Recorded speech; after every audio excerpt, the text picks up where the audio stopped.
This is Audible. Hachette Audio presents Zom-B Baby. Written by Darren Shan. Read by Emma Galvin.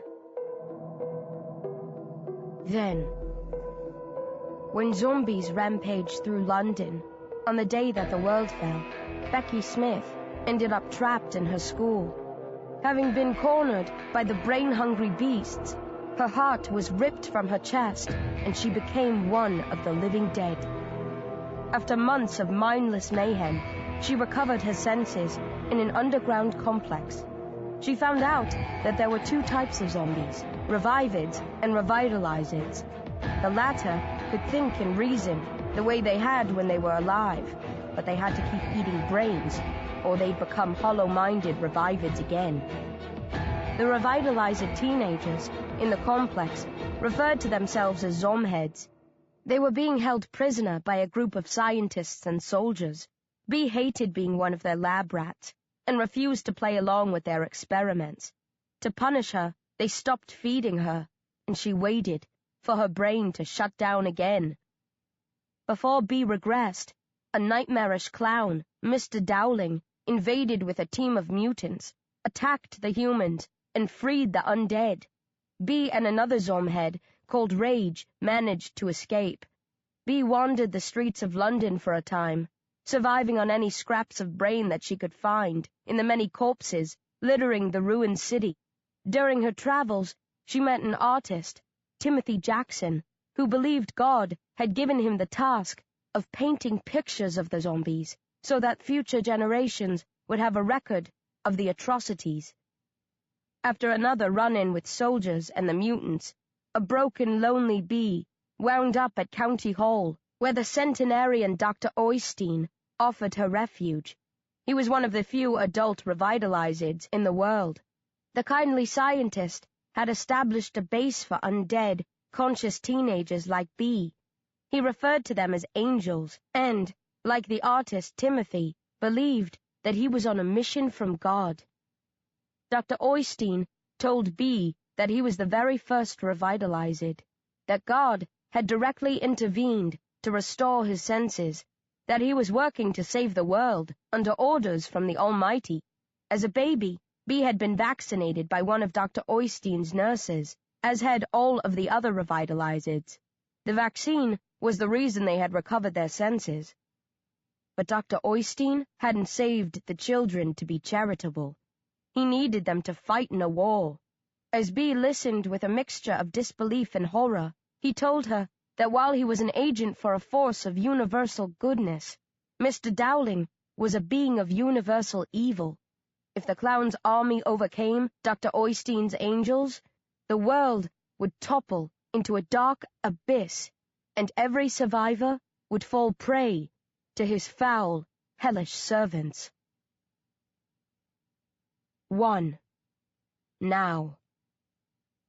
The London Dungeon used to be one of the city's top tourist attractions. It was a fun but grisly place, a cross between a museum and a horror house. It recreated some of London's darker historical moments, bringing back to life the world of people like Jack the Ripper and Sweeney Todd.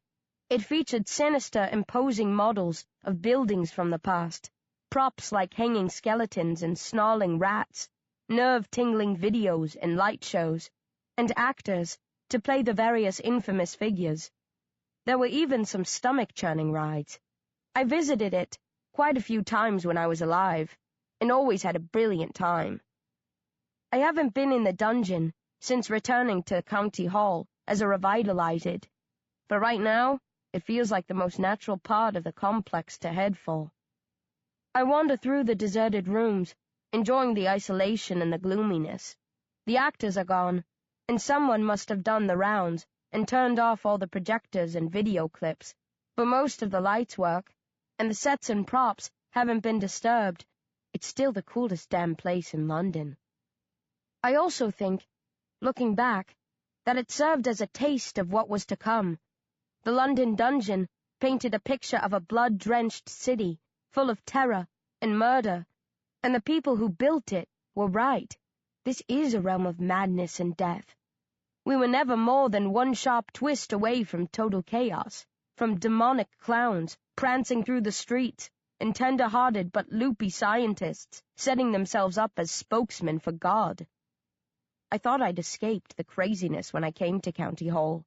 London had been destroyed. Zombies had taken over.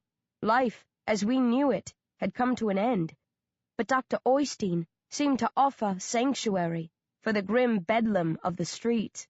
I thought I could rest easy, make friends, learn from the good doctor, start to build a new life, or should that be unlife, for myself. That was before the doctor told me that God speaks to him. I creep along a street that looks like it's been transported to the present day from Victorian London. I pause, imagining banks of swirling fog, waiting for Jack the Ripper to leap out and claim me for his own. That's not very likely, I know, but it wouldn't surprise me. I reckon just about anything could happen in this crazy, messed-up world. That's what's so weird and scary about the story Dr. Oystein fed us. There was a time when I would have written him off as a kook, but given what I've seen and experienced recently, I can't say for sure that he is barking mad. He told me he was forced by Nazis to create the Zom-B gene. That's probably fact. It's clear that he's an expert on the living dead, having studied them for decades. He's the one who gave me the ability to revitalize. If all that and more is true, then why not the rest of it? The world has always been full of people claiming to be in contact with God. Surely they can't all have been nutters. If some of them were the genuine article, maybe Dr. Oystein is too. The trouble is, how's an ordinary girl like me supposed to be able to tell the difference between a prophet and a madman? I curse loudly and slam a fist into one of the fake walls, punching a large hole through it. Someone chuckles behind me. Now there's a cliché if I ever saw one. I turn and glare at Rage, who has followed me in from the riverbank. Mr. Burke is with him. Rage is sneering. Burke just looks uncomfortable. Why don't you go drown yourself? I snarl at Rage. I would if I could, he smirks, then pokes his chest. I'm the same as you. My lungs don't work. I had left Rage, Burke, and Dr. Oystein abruptly, without saying anything, once the doctor had hit us with the revelation that he was God's envoy, locked in battle with Mr. Dowling, a.k.a. the literal spawn of Satan. I couldn't take any more. My head was bursting. I haven't been in this part of the building before, Burke says, looking around. This was the London dungeon, I tell him. My ex-teacher nods. I often meant to check it out, but I never got around to it. I came here lots, I sniff. My mom hated the place, but Dad was like me. He thought it was great. He'd bring me here, just the two of us, and we'd have a wicked time. I bet, Burke says. What's that supposed to mean? I shout, thinking he's having a dig at my racist dad, implying that he liked the horrors of the dungeon because he was horrific himself. Burke blinks, startled by my tone. Nothing. It looks like it must have been a lot of fun back in the day. That's all I was saying. Rage snorts. Always thought the dungeon was rubbish myself.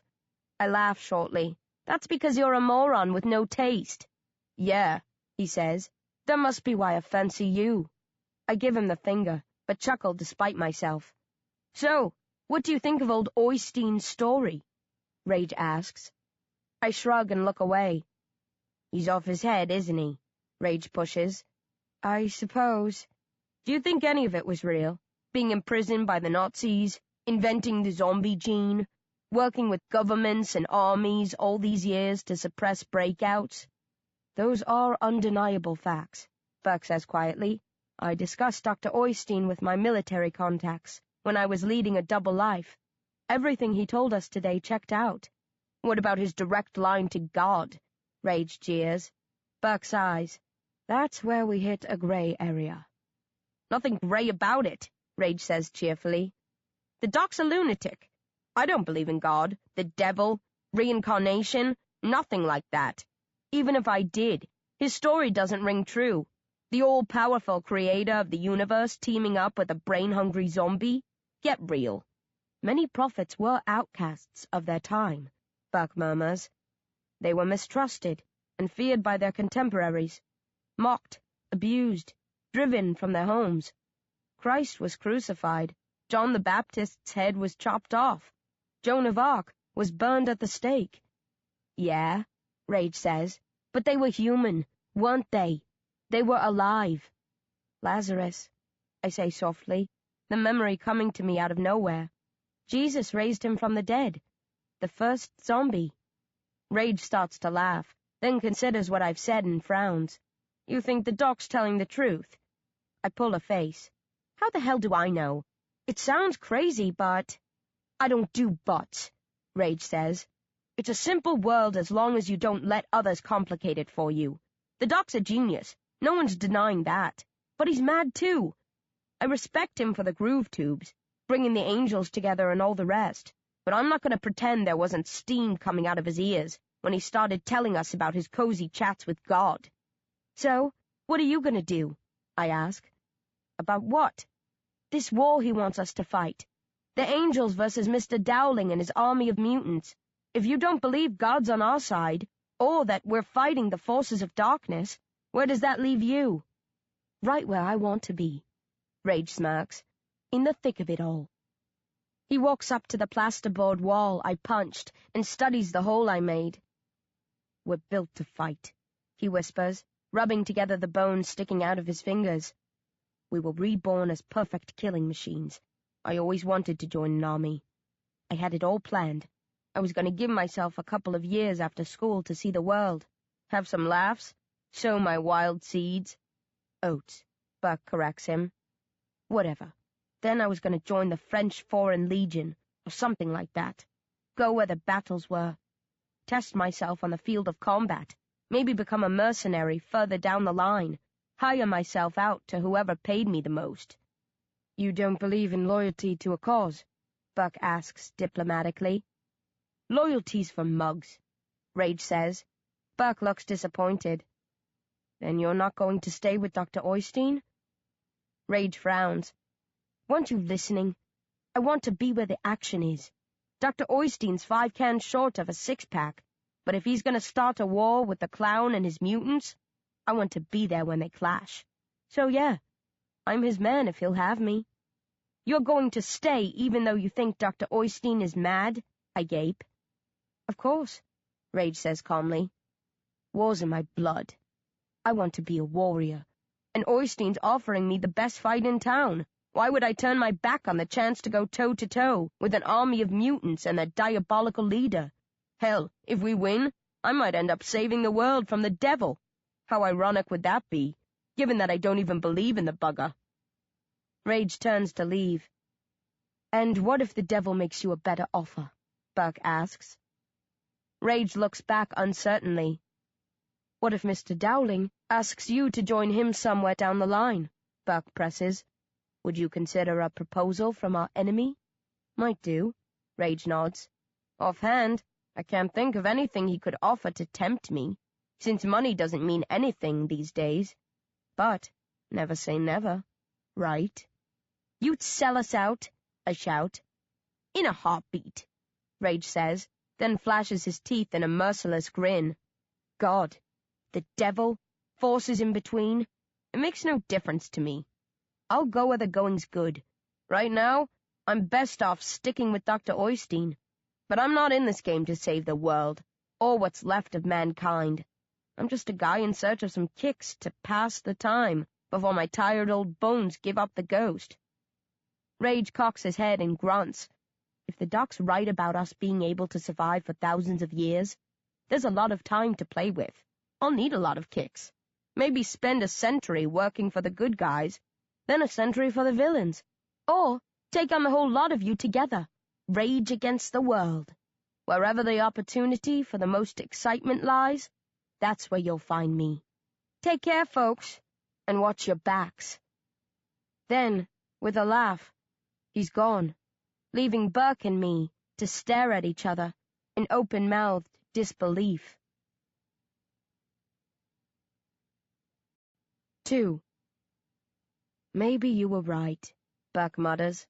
We might have been better off if we'd killed him when he was in the groove tube. I chuckle. You don't really mean that. No, he smiles. I suppose I don't, but I'll have to keep a close watch on him. I hadn't realized he was this dangerous. The clue is in the name, I note dryly. Buck winces. It's always a dark day when the student becomes the teacher, especially a student as limited as you were. No offense. Get stuffed.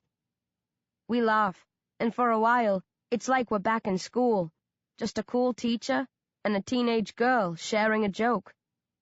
So, what do you think of the whole Dr. Oystein and God thing? I ask. Buck sighs. Does it matter? Of course it does. Why? He challenges me. Isn't faith a personal choice? Don't we all listen to our hearts and choose to believe, or not, based on what we feel rather than on what other people tell us? No, I snort. We believe whatever our parents tell us, until we're old enough to decide for ourselves. Then most of us go along with what we grew up with, because it's easier than trying to learn something new. Buck claps enthusiastically. My star student. Why did you never come up with airtight reasoning like that in class? Because school was boring, I tell him. Ouch, he says, then sighs again. You're right, of course. But whether we choose to believe or just stick with the faith we've grown up with, the truth is that nobody can ever say for sure if there's a God or not. Dr. Oystein is convinced that there is, and for all I know, he's right. But if he's not, I press. I don't think it matters, Buck grimaces. I mean, under different circumstances, I'd be wary of him. Lots of wars have been fought by people who used religion as an excuse. Kings, politicians, and generals twisted the beliefs of their followers as they saw fit, playing the religious card to justify their crusades over land, oil, gold, or whatever it was they were really fighting for. Isn't that what Dr. Oystein is doing? I ask. I don't think so. He's asking us only to have faith in him, not in his God, to accept that he's working in the name of good, to overcome the forces of darkness that are stacked against us. Whatever you think about God, nobody can deny that we're facing dark times. The zombies, Mr. Dowling and his mutants, these are forces we can't ignore, enemies that have to be faced. Every so often, a war that must be fought comes along, and I think this is one of them. Yeah, fair enough, I mumble. But isn't Nutjob the best man to lead the fight against the bad guys? If not Dr. Oystein, then who? Buck asks. You? Hell no. I'm not a leader. Nor am I, Buck says. It takes a certain breed of person to command.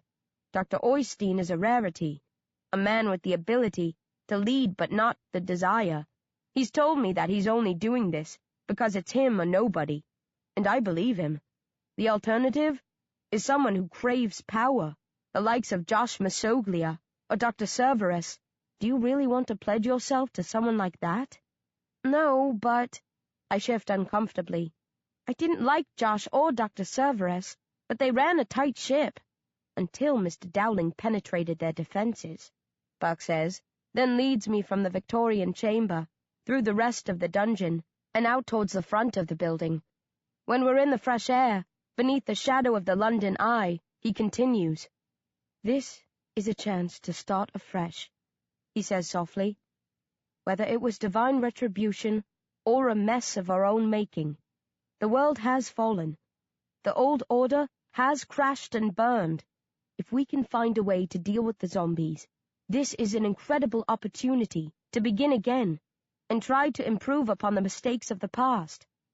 If you believe the stories of the Old Testament and the Bible, this isn't the first time this has happened. The flood wiped the slate clean and people had to start over. Things didn't work out too well that time, but who's to say we can't do better now? The zombies and mutants are clear-cut enemies. Everyone can recognize them as a threat and join against them. Jew, Christian, Muslim, Hindu, white and black, all fighting together, differences set aside. If we win this war, power-hungry people will immediately start thinking about how to establish control over the remnants of mankind. They'll look for new foes and threats, and work the survivors up into an agitated state. Hatred and domination are the ways of the past, and will, in all likelihood, be the ways of the future too, unless Dr. Oystein and his angels can help us change. Burke makes a face. I know I'm being a crazy optimist, but I can't help myself. The best that the old leaders can offer is a return to the status quo. I think, based on what I've seen of him, that Dr. Oystein holds the promise of true redemption. He's what a leader should be, a man who is reluctant to tell others how they should behave and what they should believe. I don't know if I agree with you, I say miserably. I want to, but I can't get over the fact that this is a guy who claims to be in touch with God. It's hard for me to go along with someone like that. Buck nods. I understand. I won't try to pressure you, just as Dr. Oystein won't. If you can reconcile yourself to working with us, we'll welcome your support, and you can help us take the fight to Mr. Dowling, rescue survivors, work with those who've established compounds beyond the confines of the city, search for a way to suppress the zombies. There's going to be so much to do, so many wars to be waged. We'll need all the help we can get. But if you can't trust the doctor, we'll respect your decision. You're free to leave any time you want. I doubt you'll find a more secure home anywhere else in this ruin of a country, but if you need to search for one, you'll depart with our best wishes. I growl uncertainly. I want to stay with you, but I'm gonna need more time to think about it. That's fine, Buck says. We're in no rush. Take all the time you want. He turns to leave, then looks back at me with a wicked twinkle in his eyes. You know what might help? What? I ask suspiciously. Buck points to the sky. You could pray, he says, then skips along with a laugh as I hurl a most unholy curse after him. 3. I head back to the training room and find Master Zhang still there, sitting in a corner. He nods for me to enter when he sees me in the doorway. I take up a position opposite him. He's sitting cross-legged on the floor, but I just plop down on my bum and draw my knees up to my chest. There's a sweet smell in the air, some kind of flavored tea. It's coming from a pot to the master's right. There's a kettle of water boiling on a small stove to his left. I miss the taste of tea, more than anything, he says softly, lifting the lid of the pot to stir the contents. It was one of the great pleasures of my life. I did not realize how important it was to me until I was denied it. Zhang sniffs the fumes, then pours some more water into the pot. He turns off the stove and leaves the kettle to cool. There are some cups stacked behind him. He reaches back slowly, picks up 2, passes one to me, and sets the other down in front of him. Is this a tea ceremony? I ask. You know of such things. He sounds surprised. I saw it on a few travel programs. Looked like a lot of hassle for a simple cup of tea. The tea ceremony is an ancient Japanese ritual, Zhang says, pouring a cup of tea for me and one for himself. It has much more to do with etiquette and tradition than tea. It is a purification process for the soul, a way to honor your guests and bond with them. This is not a tea ceremony, he says, picking up his cup and inhaling. I just enjoy the smell and the memory of the taste. Zhang sips from the cup, swishes the liquid round his mouth, then picks up a bowl that had been standing next to the cups and spits into it. He passes me the bowl and I follow suit, smelling the fumes, sipping the tea and spitting it out. Didn't get much of a kick from it, I note. No, he says sadly. This is a delicate blend. The flavors are subtle and difficult to detect even with an appreciative tongue. With our useless taste buds, we might as well be sipping water. Then why bother? I frown. We might not be able to dream, Zhang says, but we can use our imaginations. With the aid of the scent and the texture of the tea, I can sometimes trick myself into believing that I still taste. He takes another sip, swishes, spits it out, and makes a sighing sound. This is not one of those days. We take a few more sips, pretending there's a point to this. The smell grows on me after a while, and sets me thinking about something. Why do you suppose we can smell when we can't taste? I'm not really expecting an answer, but Zhang surprises me. It is for practical reasons, he says. Zombies need to smell, in order to be able to sniff out brains. But since brains are all we eat, we can function without our taste buds. I scratch my head, thinking it over. Yeah, that makes sense. I should have figured it out before. Yes, Zhang says. You should have. I scowl, then laugh. You're Chinese, aren't you? I ask, changing the subject. Yes, but the tea ceremony is Japanese. I have traveled widely, he says. I like to think of myself as a citizen of the world. Besides, the Chinese introduced tea to Japan, so I feel that I have a natural entitlement to engage in the ceremony. What's the situation like in China now? I ask. Not good, he says quietly. We had the largest population in the world. That means we now have the largest number of zombies. Life is grim everywhere, for those who have survived, but it is particularly difficult in China and India. We finish off the tea in silence. When we're done, Zhang stands and moves to the center of the room, beckoning me to follow. I stand opposite him, ready to be hurled to the floor, but this time, he throws a punch at my face. With a yelp, I knock his hand aside and step back. He follows, throwing another punch. Again I block it, and move away from him. Zhang sweeps his leg beneath both of mine, and I fall in a heap. What the hell? I snap, rolling away from him. You blocked admirably, he says calmly, and your first defensive step was well judged. Your second, on the other hand, he tuts. I stand and dust myself off. Is this the start of my real training? I ask. No, he says. The real training started the first time I threw you. He chops at me and forces me back again. This time, I repel 4 of his attacks before he sweeps my feet from under me. You know what I mean, I mutter, rising again. Are you going to teach me to fight now, to strike and defend myself, the way you teach the others? Yes, he says, and comes forward a third time, lifting his left foot high to kick my chest. I grab the leg and try to twist it. Zhang rolls with the twist, brings his right leg up, and kicks the side of my head, knocking me to the ground. That was ambitious, he says. Ambition is good. Caution is better, at least to begin with. You're telling me to walk before I try to run? I ask, getting up again. No, he says.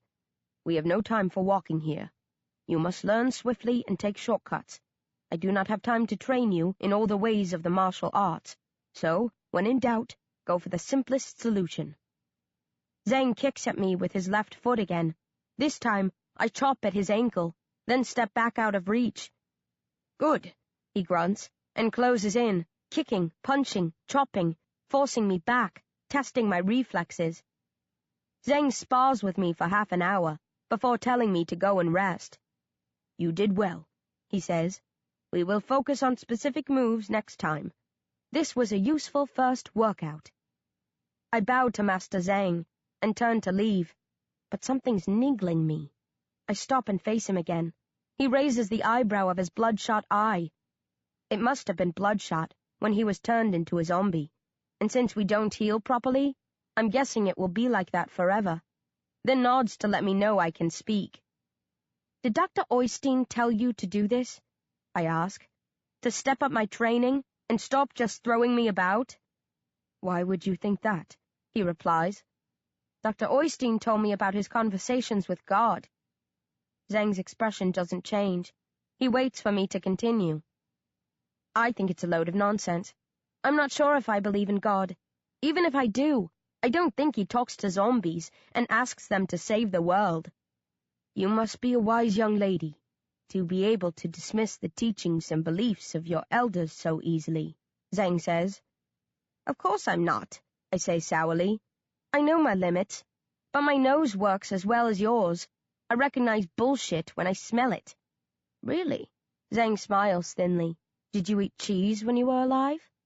I look at him as if he's crazy. What sort of question is that? A simple one. I enjoyed cheese very much, and tried many varieties over the years.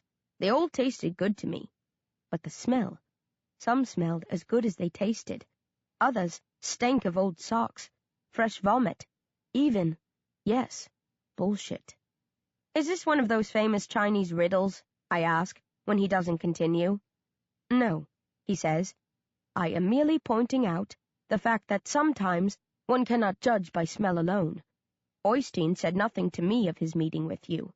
I decided to vary your routine because I thought the time was right. I will be doing the same with Rage when he next comes to me. There is nothing more to it than that, no matter what your nose might tell you."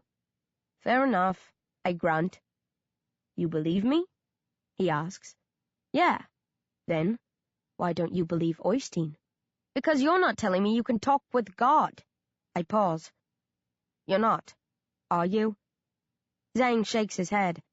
"I do not believe in God, or reincarnation, or any kind of supernatural realm." He makes a small sighing sound, looking his age for once. He can only have been in his early 20s when he was turned into a zombie. My lack of faith was a source of grave concern for my parents. "Then what the hell are you doing here?" I growl. He shrugs. "I believe in the doctor. He rescued me years ago. I was living in a small village, but had moved there from a large city. I had been vaccinated against the zombie gene. Oystein kept track of me, the way he tried to keep track of all his children, and that is how he thinks of us. When there was an outbreak of zombies in my village, troops moved in to contain it. We were sealed off from the world, and those who had been infected were executed. Oystein made sure that I was not killed. He had me isolated and fed. My guardians were issued with strict instructions not to harm me. I took almost 5 months to revitalize. Most people would have given up on me. Not Oystein. He hates abandoning any of us. But it's going to be a problem for you," I mutter. "How can you believe in him if you don't believe he really speaks with God?" "It is not an issue," Zhang insists. "He has never asked me to accept his beliefs. He has only asked me to fight, which is all he is asking of you, too."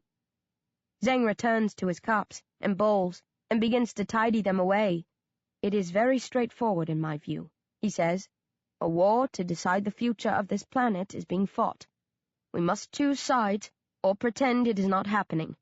Assuming you do not go down the road of blind ignorance and are not on the side of evil, you must back Oystein, regardless of whatever flaws you perceive in him, or look for another leader to support." "Do you think there are others out there?" "I am sure there are. But they will have flaws too. You must ask yourself, which is worse, a leader firmly rooted in reality who thirsts for power and control, or a truly good-hearted man who might be a touch delusional?" "I do not think God exists," Zhang says, heading for the door. "But there are certainly godly people on this planet, and I am honored that one of them has deemed me worthy of his friendship and support. You should be too, as I doubt there are many pure people in this world who would see goodness within you." He looks at me with a probing expression. "Do you even see it within yourself?" I think of the bad things I have done, of my racist past, of Tyler Bayer, and I can't say a word. "I will see you tomorrow for training," Zhang says softly, and shuts the door with a heel, leaving me even more confused and unsure than I was when I came in. 4. I head back to my room, taking my time, creeping through the deserted corridors of County Hall, thinking about all that I've been told. As I'm passing one of the building's many chambers, I hear a strange moaning noise. I slow down, and the noise comes again. It sounds like someone in pain. Worried, I open the door. The room is pitch black. "Hello?" I call out nervously, wary of a trap. "Who's that?" a girl snaps. B, I reply, relaxing now that I've placed the voice. There's a pause. Then the girl says, "Come in and close the door."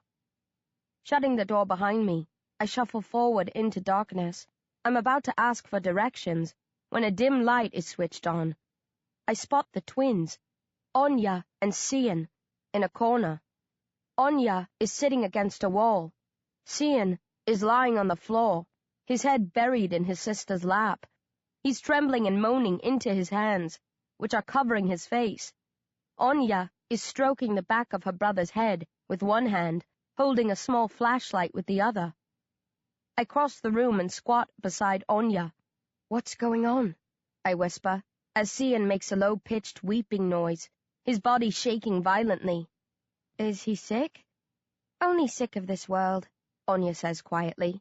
She looks at me with a pained expression. "We often come to a quiet place like this. We feel so lonely, and we've seen so many horrors. Sometimes it gets too much for us, and we have to break down and cry." "Zombies can't cry," I remind her. "Not the normal way," she agrees. "But we can cry in our own fashion." She strokes Cian's head again. We take it in turns to comfort one another. We can't both break down at the same time, or we might never recover. One of us always looks out for the other. Cian starts to gibber nonsense sentences. Then he curses and whimpers. Anya lays down her flashlight, massages his shoulders with both hands and sings to him an old ballad that I vaguely recognize. It should be laughable, but it's strangely touching. "Do you want me to leave?" I whisper between verses. "Not unless you feel awkward," Anya says, and carries on singing. I lay my head against the wall and listen to the song. I'd like to close my eyes, but I can't. Instead, I study the shadows thrown across the room by the flashlight.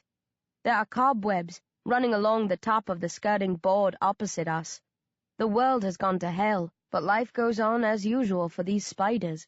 They know nothing of zombies, mutants, God. They just spin their webs and wait for dinner. Lucky sods. Cian eventually stops sniveling and sits up. He rubs his cheeks and smiles shakily at me, embarrassed but not mortified. "We're lucky," Anya says, brushing Cian's blonde hair out of his eyes. "We have each other. I don't know how the rest of you cope." I shrug. "You learn to deal with it." "It's because we're the youngest," Cian mutters. "Dr. Oystein says that a year or two makes a big difference. He says we can go to him any time we want, for comfort or anything else, but he thinks it's better if we can support ourselves." "This is a hard world for the weak," Anya notes. "We're not weak," Cian snaps. Anya rolls her eyes, then squints at me. "Did Dr. Oystein tell you everything?" "Yeah. It's brilliant, isn't it?" Cian says, "being on the side of God and all." "I think it's scary," Anya murmurs. "That's because you're a girl. Girls are soft," Cian sniffs, apparently forgetting that moments earlier he was whining like a baby. "I'm not afraid of the devil, Mr. Dowling, or anyone else." "Of course you are," Anya says. "We all are. And we're right to be afraid, aren't we, Bee? You met the clown. He's as scary as Dr. Oystein says, isn't he?" I nod slowly. "He's a terrifying bugger. There's no doubt about that. But as for him working for the devil, don't make me laugh." "What do you mean?" Anya asks. "You don't really believe that, do you? About God and the devil?" "Of course we do," Cian says stiffly. "Dr. Oystein told us."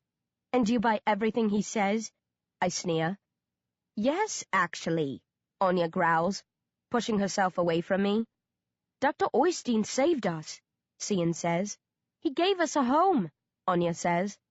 "He's a saint," Cian says. "Our only hope for the future," Anya says. Yeah, I rumble. "He's doing a fantastic job, and he's a first-rate geezer. But that doesn't change the fact that he's crazy. If God is real, he doesn't get involved in our affairs. This is all about what our stupid scientists and armies have done to the world, not about a war between God and Satan." Anya says, pretending to think hard. "Who should I trust? A genius who's been working for decades to try to save mankind, or a girl with a chip on her shoulder." "What chip?" I grunt. "I don't know," Anya says. "But you must have one. Otherwise, why are you saying nasty things about Dr. Oystein? You've only been here 5 minutes, yet you're telling us we're stupid and that we should listen to you instead of the man who loves and protects us." "I'm just saying, it's madness," I whisper. "Dr. Oystein's maybe the only person in the world who isn't mad," Cian huffs. "God spoke to him, touched him, changed him. He's the best of us all." "You really believe that?" "Yes," Cian says. "Absolutely," Anya says. 100%, Cian adds, in case there's any doubt. "Fine," I shrug and get to my feet. I wish I could believe it too. I'm not trying to stir things up. I just can't see it. I want to, but I can't. "Then you're in an even worse state than us," Anya says, and there's genuine sympathy in her tone. "Yeah," I say hollowly. "I guess I am." I start for the door, but Anya stops me. "B," I look back at her questioningly. "If it's any comfort, we're jealous of you." "Why?" I frown. "Dr. Oystein and Master Zhang chose you to fight," she says. "They didn't pick us," Cian says glumly. "Dr. Oystein loves us all," Anya says. "But even though I'm sure he'd deny it, he's got to love his warriors more than the likes of Cian and me. You're the ones who are going to defeat Mr. Dowling and save the world." "We're just the guys who find things for the rest of you," Cian says. "If we could swap places with you, we would," Anya says. I scratch my head while I think that over. "You two are a couple of freaks," I finally mumble. We all laugh. They know I meant it in a nice way. Cian and Anya wave politely at me.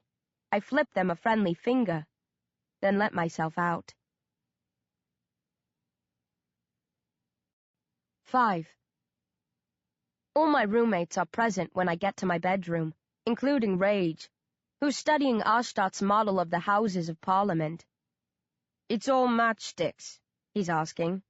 "Yes," Ashtot says. "There isn't a ready-made frame underneath that you've stuck them onto?" "No, it's all my own work." "Cool." Ashtot smiles sappily and tugs shyly at her white headscarf. "You want to be careful," I call to her, "or he'll burn the bugger down." Rage grins. "Don't say such nasty things about me, Becky. I want to make a good impression on my new friends." "You don't have any friends here," I snort. "Isn't that for us to decide?" Ashtot snaps. "She's got a point," Carl says. "We know you don't like this guy, but that doesn't mean the rest of us have to hate him." "Yeah," Shane grunts. "He seems all right to me." "He's a killer," I growl. "I saw him murder a man." "She's got me dead to rights," Rage says chirpily, as the others stare at him. "I can't deny it. Guilty as charged, officer." Rage swaggers over to his bed and sits on it, testing the springs. "What Miss Smith might have failed to mention," he adds, "was that I'd been kept captive and denied brains for several days, which meant I was close to reverting and becoming a mindless revivid. The man I killed had imprisoned and starved me. In my eyes, that made him fair game." "The rest of us have been starved too," I snarl. "We didn't turn into killers." "As I recall, you were quite keen to tuck into Dr. Cerberus's brain once I'd cut open his skull," Rage notes. "If I hadn't stopped you, you'd have torn in like a pig at feeding time." "Maybe," I concede, "but I didn't kill him. You were the only one of us who killed." "Really?" Rage starts looking around, as if searching for something. He even bends and peers under the bed.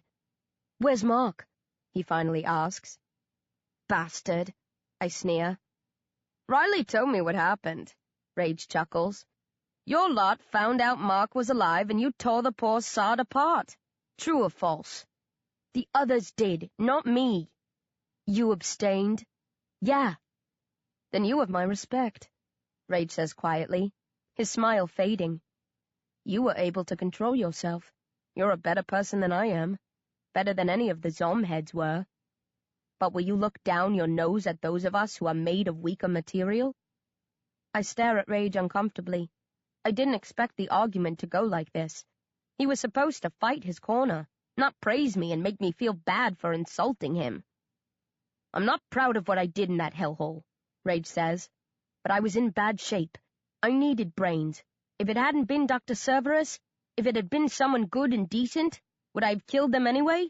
I like to think not, but I can't say for sure. I gulp. Old habits die hard, and try to think of something to say, but I can't. All this honesty, Rage says, grinning again. I never knew how invigorating it would make me feel to tell the truth all the time. You should try it, Becky. A bit of honesty's good for the soul. I can be as honest as anyone, I shout. I hate your guts, and always will, no matter what you say or do. How honest is that? Good enough for me, Rage laughs, cocking his head swiftly to the side, the closest any of us living dead can get to a wink. I stomp to my bed, throw myself down, and glare at the ceiling. A few minutes later, Carl comes and sits beside me. He's changed his clothes again, choosing an old-fashioned suit that looks plain wrong on a guy his age. He's brushed his dark hair back, too, gelling it flat, the way businessmen used to in old movies that I sometimes watched with my dad on a lazy Sunday. All he needs is a bowler hat and a fancy umbrella, and he could be a fresh-faced banker from 50 or 60 years ago. How are you feeling? He asks softly. Sick to my stomach at having to share a room with him, I snap. I meant about the rest of it. What Dr. Oystein told you. I prop myself on one elbow and squint at Carl, who looks a bit sheepish. It can be hard to take it all in when he first tells you, Carl continues. I was in shock for a few days. There's so much to think about and process. You don't believe either, I whisper. You think he's mad. Who's that? Rage pipes up. The doc? You can bet your sorry excuse for a life that he is. Mad as a hatter. You shouldn't say things like that, Shane barks. Why not? Rage shrugs. It's what I think, how I feel. The doc won't mind. He has bigger things to worry about than whether or not the likes of us think he's the Messiah or a howling maniac. He looks around at everyone. Come on, how many of you really believe that he speaks with God? Ashtat and Shane stick up their hands immediately. Jacob starts to raise his, wincing at the pain as he lifts his thin skeletal arm, but then he stops and shakes his head. I don't know, he croaks. Carl keeps his hands on his knees. He looks troubled. 3 against 3, Rage beams. Sounds about right to me. This world has always split down the middle when it comes to gurus. One man's prophet is another man's crackpot. The difference here, I mutter, is that those who doubt don't usually throw themselves behind the lunatics. Of course they do, Rage says. People pick their religion for all sorts of selfish, unspiritual reasons. We don't choose our holy men just because we think they'll sort us out when we die and our souls move on. We like to get some benefit from them in this life, too. I can see now why B doesn't like you, Carl sniffs. You're a real cynic. It's my best quality, Rage smirks. But you're the same. Why are you trailing around after the doc if you don't believe he speaks with God? No need to answer. I know already. He's good for you. He set you up in this swanky spot, provides you with brains, trains you to fight. You'd have to be crazy to walk away from a cushy number like this. If the only downside of that is having to swallow his I am the right hand of God rubbish, well, that's an easy enough sacrifice to make. Am I right, or am I right? You think you're clever, don't you? Carl growls. I do, actually. Yeah. Rage chuckles, then gets up and walks over to the foot of my bed. He stares down at me as I glare up at him. What's your problem? Rage asks, and he sounds genuinely curious. You've a face like a slapped arse. Why can't you just take the doc's out there beliefs with a grain of salt and go along for the ride like everyone else? It's not that simple, I mumble. Of course it is, Rage says. All you have to do is hold your tongue when the doc's warbling on about heavenly missions. How hard can that be? In fact, I bet he doesn't mention it that often. Am I right, Clay? Carl nods. He's barely mentioned religion to me since that first time. In fact, he even apologizes on the rare occasions when he name-drops God, since he knows that makes some people feel uncomfortable. See? Rage beams. Simple, like I told you. It's not, I shout, pushing Carl away and getting to my feet. I think about picking a fight with Rage, but I don't. And it's not just because I know he'd wipe the floor with me. He's trying to help. He deserves an answer, not an angry retort. It's because of my dad, I say sadly, sinking back onto my bed. He wasn't a nice guy. He used to beat me and my mom, and he was a racist. He made me do something even worse than what Rage and the other Zom heads did underground. I spill my guts, telling them everything. About Dad, how he campaigned to keep England white, the way he pressured me to copy his lead, how I went along with him for the sake of a quiet life. I end with what happened to Tyler Bayer, Dad screaming at me to throw him to the zombies, obeying because it was what I'd become accustomed to. I choke up towards the end. I'd cry if I could, but of course, the tears aren't there, and never will be again. Still, my chest heaves and my voice shakes. I even let rip with a few involuntary moans, like Cian a while earlier. There's a long silence when I finish. Everyone's looking at me, but I don't glance up to check whether they're staring with sympathy or loathing. I knew my dad for what he was, I moan. A nasty sod, a bully, a manipulator. In the end, a monster. But I loved him anyway. I still do. If he walked in now, I'd hug him and tell him how much I've missed him. And it would be true. He was my father, whatever his faults. I get up and wander across the room to the model of the Houses of Parliament that Ostad had been working on. I stare at it, gathering my thoughts. People complained about politicians in the old days, called them self-serving, greedy, power-hungry gits, but hardly anyone tried to change the system. They were our elected leaders, and we felt like we had to go along with them because there was no other way. I did that with my dad, and it was wrong, just as people were wrong to put up with the political creeps. There's always another way. If it's not clear-cut, we have to work hard to find it. We shouldn't trudge along, putting our faith in people who don't deserve it, accepting things because we're afraid of what will happen if we break ranks and try to build something better. Dad was a good man in certain ways. He was loyal to his friends. I don't think he ever cheated on Mom. He was brave. He risked his life to try to save me when the zombies attacked. But he thought that whites were superior to other races. It was a huge flaw in him. I could see it, but I put up with it because I didn't dare confront him. I turn away from the model and face the others. Dr. Oystein's like my dad.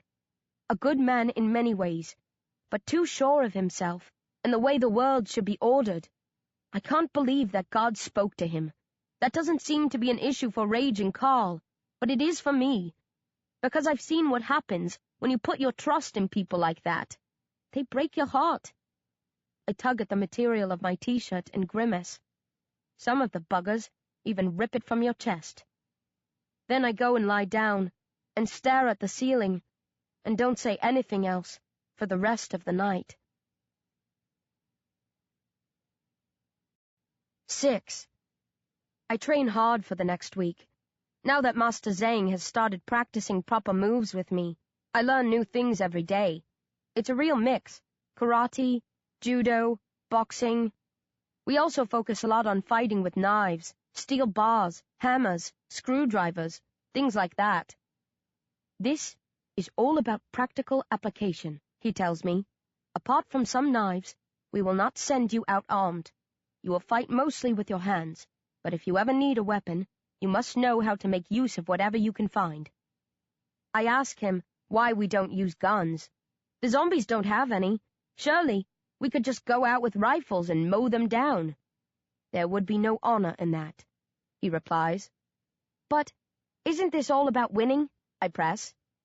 Not at any cost, he says. Oystein is adamant about that. If we are to build a better world, We cannot do so by relying on the barbaric ways of the past. Riley has a taser, I note. Riley is human, Zhang says calmly. We are not. We have a choice. We can be less than we were, or we can try to be more. It would be a lot easier if we had guns, I mutter. The easy way is not always the better way, he says. If we wish to rise above our foul situation, we must work harder to be honorable in death than we ever had to in life. Zhang shows me how to most effectively sharpen the bones sticking out of my fingers and toes. He says they're our best weapons, and he teaches me how to incorporate them into the moves, how to dig and slice and gouge. He also trains me to file my teeth in a different way. You never know when you might have to rip out someone's throat, or chew through to their brain in a hurry. Is there honor in biting open a person's throat? I ask innocently. Less of your back talk, he growls, but I know he's smirking inside. We get along all right. We're similar in many ways. Tough nuts. I don't discuss Dr. Oystein with the other angels. In fact, I don't talk to them much at all. I've been brooding ever since that day in the aquarium. No matter which way I look at it, I can't accept what the doc told me, and being unable to accept that he's on a mission from God, I find it hard to accept anything else about him, his offer of refuge, or a role in the war he's waging. Rage and Carl are able to sweep their misgivings under the carpet. I can't. Rage is fitting in better than me. He's in his element, training hard with Master Zhang, messing about with our roommates, getting to know other angels. He's taken to this with ease. That pisses me off. I was sure that Rage would be the outcast here, the one that the others would be wary of. I was almost looking forward to the day when he betrayed us, so I could say, "Told you so." But as things stand, I'm the one who doesn't belong, who's falling adrift a little further every day. It's not that the others aren't trying to be nice to me. They are. But I see them as stooges, who are playing along with Dr. Oystein for all the wrong reasons, so I feel awkward around them and keep pushing them away. The worst thing is, there's no one for me to confide in. I've seen Dr. Oystein a few times over the week, in corridors, the dining room and gym. He's always smiled at me, made small talk a few times.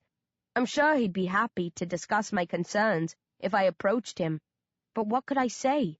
Sorry, Doc, I think you're crazy and dangerous. Other than that, you're okay.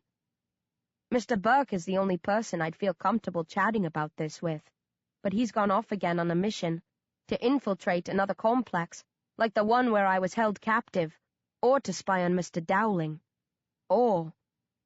Actually, I don't know what Burke, Dr. Oystein, and the others get up to. There hasn't been much talk of how we're supposed to take the fight to Mr. Dowling and his mutants. Things seem to operate on a need-to-know basis around here. Or maybe it's on an if we can trust her basis. Perhaps they're withholding information from me because they sense that I'm not fully committed. I suppose that's logical.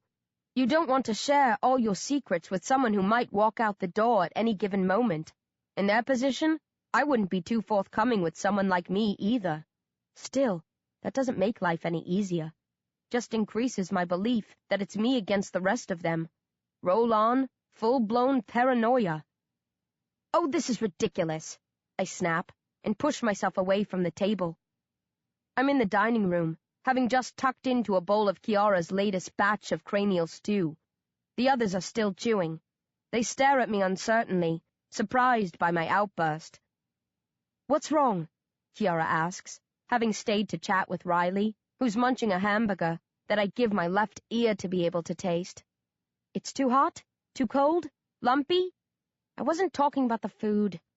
I force a smile, not wanting to offend the sweet, fashionably dressed dinner lady. The food's great. Honest. I can't deal with this anymore. I've got to get some air. I'm going for a walk. I'll be back later. I storm away. I don't know why things should have to come to a head here, now, but they have. Something inside me snapped when I was sitting at the table, thinking about Dr. Oystein and his claim to have a link to a higher power and how everyone is happy to go along with whatever the doc says. I've been playing the good little girl, saying nothing, but I can't do it anymore. I'm tramping down a corridor, not sure where I'm going or what my plans are, when someone rushes up behind me. Before I can react, arms snake across my stomach and grab me. I'm hauled into the air and twirled round. I catch a glimpse of Rage's face as I'm whirling. "Let me go!" I shout. "Your wish is my command," he says, and instantly releases me. I stagger across the floor, slam into a wall and fall. My head is spinning badly. I lean forward and dry heave. There are white flashes in front of my eyes. "Are you all right?" Rage asks. "No," I gasp, then sit back against the wall and wait for my head to clear. When it finally does, and the heaving stops, I glare at him. "What did you do that for?" "Just trying to cheer you up. Did you get dizzy?" "What does it look like, numbnuts?" "Did that used to happen when you were spun around in the past?" he asks. "Yeah, not as bad as this, but my ears were never the best. They used to pop like mad when I flew. If I went on a spinning ride at a carnival, I'd have a headache for hours." "Oh, I thought it might be something to do with being dead. I was worried for a minute." "No need to be," I snarl, getting to my feet. "You can still go on merry-go-rounds any time you like." "I preferred you when you were suffering." Rage sniffs and reaches out to grab me again. "You'll lose both hands if you try it," I snap, then squint at him. "Why the hell are you trying to cheer me up anyway? What does it matter to you how I feel?" "It doesn't," he says, "but the others thought someone should come after you. They were concerned, thought you might do something stupid, maybe off yourself. I figured I'd look like a caring, sensitive guy if I volunteered to help you, especially as they all know that you hate me. So, here I am." "You're too sweet for this world," I jeer. "Head on back to those Muppets and tell them I'm fine." "Not yet," Rage says. "It's too soon. It wouldn't look like I'd tried very hard. I'll tag along with you for a while." "What if I don't want you to?" "Tough." He flashes me a grin.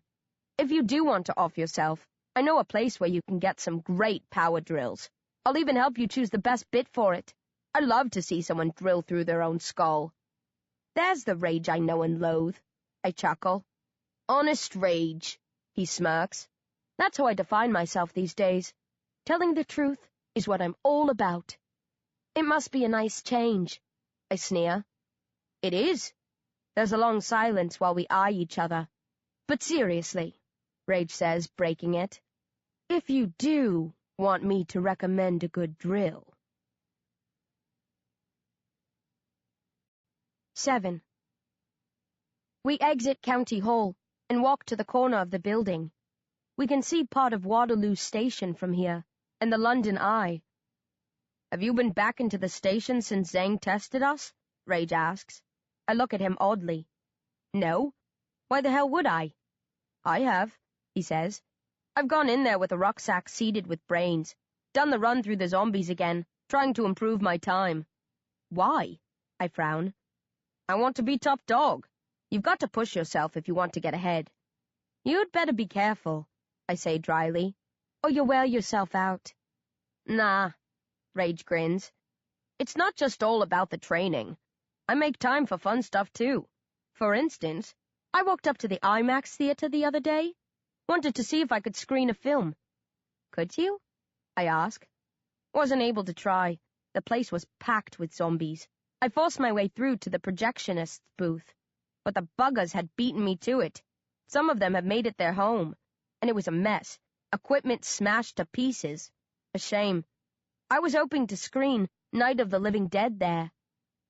It's hard to tell if he's joking or not. The noise would have been awful anyway, I note.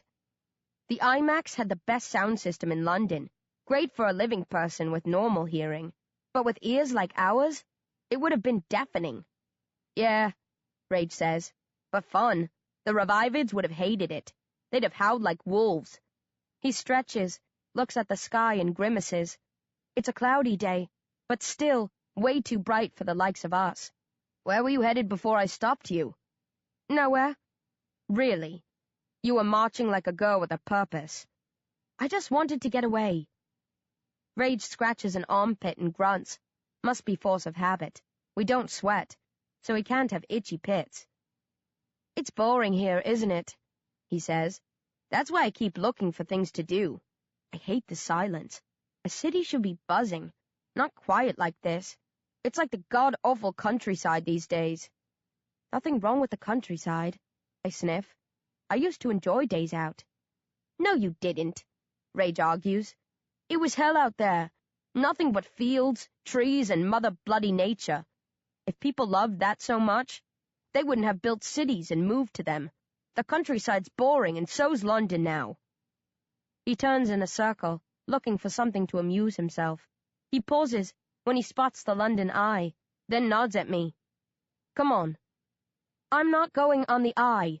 I've been up a few times since I moved into County Hall. It always leaves me feeling down, seeing how much of the city has been ruined. Just follow me, he insists. At the Eye, instead of hopping aboard one of the pods, he heads for the control booth. There's always an angel on watch in a pod, as well as one in the booth to monitor the big wheel. Today, the person on duty is Ivor, a guy I know pretty well, although I wouldn't claim to be a close friend. I first ran into him when he was on a mission with his team, and we've had a few conversations since then, when our paths have crossed. Ivor has brought a load of locks with him, and is fiddling with them to while away the time. He's able to pick just about any lock. I'd love to be able to do that, but although I've tried a few times, I'm not a natural. Don't you ever stop practicing? Rage shouts, startling Ivor, who was focused on the locks and didn't see us approach. He almost drops the locks that he's working on, but catches it just in time. It's good to keep your hand in, Ivor says, smiling at us. My fingers are like a lock. They get rusty if I don't keep using them. Ivor spends a few minutes showing us how to pick the lock. He makes it look so easy, but I get nowhere with it. Rage doesn't even try. These fingers weren't made for work like that, he says, giving them a wiggle. They're like sausages, I laugh. Yeah, he says. Perfect for smashing, not picking. We chat with Ivor for a while. Then Rage asks if he can stop the Eye. Stop it? Ivor frowns. Just for 10 or 15 minutes. You don't mind, do you? I'm not supposed to, Ivor says. Dr. Oystein likes us to keep it going all the time. I know, but we'll pretend that someone in a wheelchair was boarding, and they got stuck. Ivor laughs. Rage works on him a bit more, and finally, he agrees to the odd request. But no more than a quarter of an hour, he insists. And if the doc or Master Zhang asks, I'll tell them it was for you. Cheers, Rage says, hurrying out of the booth. What are you up to? I ask suspiciously as I follow him. You'll see in a sec, he promises, and trots to the nearest pod. There are small handles running around the pod. Rage grabs hold and climbs quickly until he's standing on the roof. I still don't know what he's planning, but I'm curious, so I climb up after him. They must be the biggest spokes in the world, Rage says, staring at the mesh of links above us. Imagine if you had another wheel the size of this, and you could make a bike out of them. You're crazy, I laugh. Yeah. He grins, then jumps and grabs hold of one of the bars. He pulls himself up, then slides across until he's hugging the rim of the wheel. Race you. What? Race you, he beams. Come on, up you get. I stare at him uncertainly. Are you chicken? He growls. Sod you, I snap. I just don't know what you're talking about. A race, he says, along the inside of the rim, all the way to the top. I frown, then study the metal rim. I follow it with my gaze as it curves outwards and upwards, before arcing back in on itself, past the halfway mark, and coming full circle at the top. You are bloody crazy, I gasp, seeing now what he wants to do. I might be crazy, but I'm no coward, Rage chuckles. Come on, I dare you. A race. We're stronger than we were. We've got these neat bones sticking out of our fingers and toes to help us grip. I'm sure we can do it. Even if we could, why the hell would we want to? Now who's the crazy one? He jeers. I'm challenging you to a race up the London Eye. Nobody could have done that in the past. Not without equipment. How cool will it be to be the first pair in the world to free climb this baby? It's impossible, I mumble. If we made it past the halfway point, we'd have to hang upside down. I point to the bar running up the center of the eye, linking the two rims of the wheel.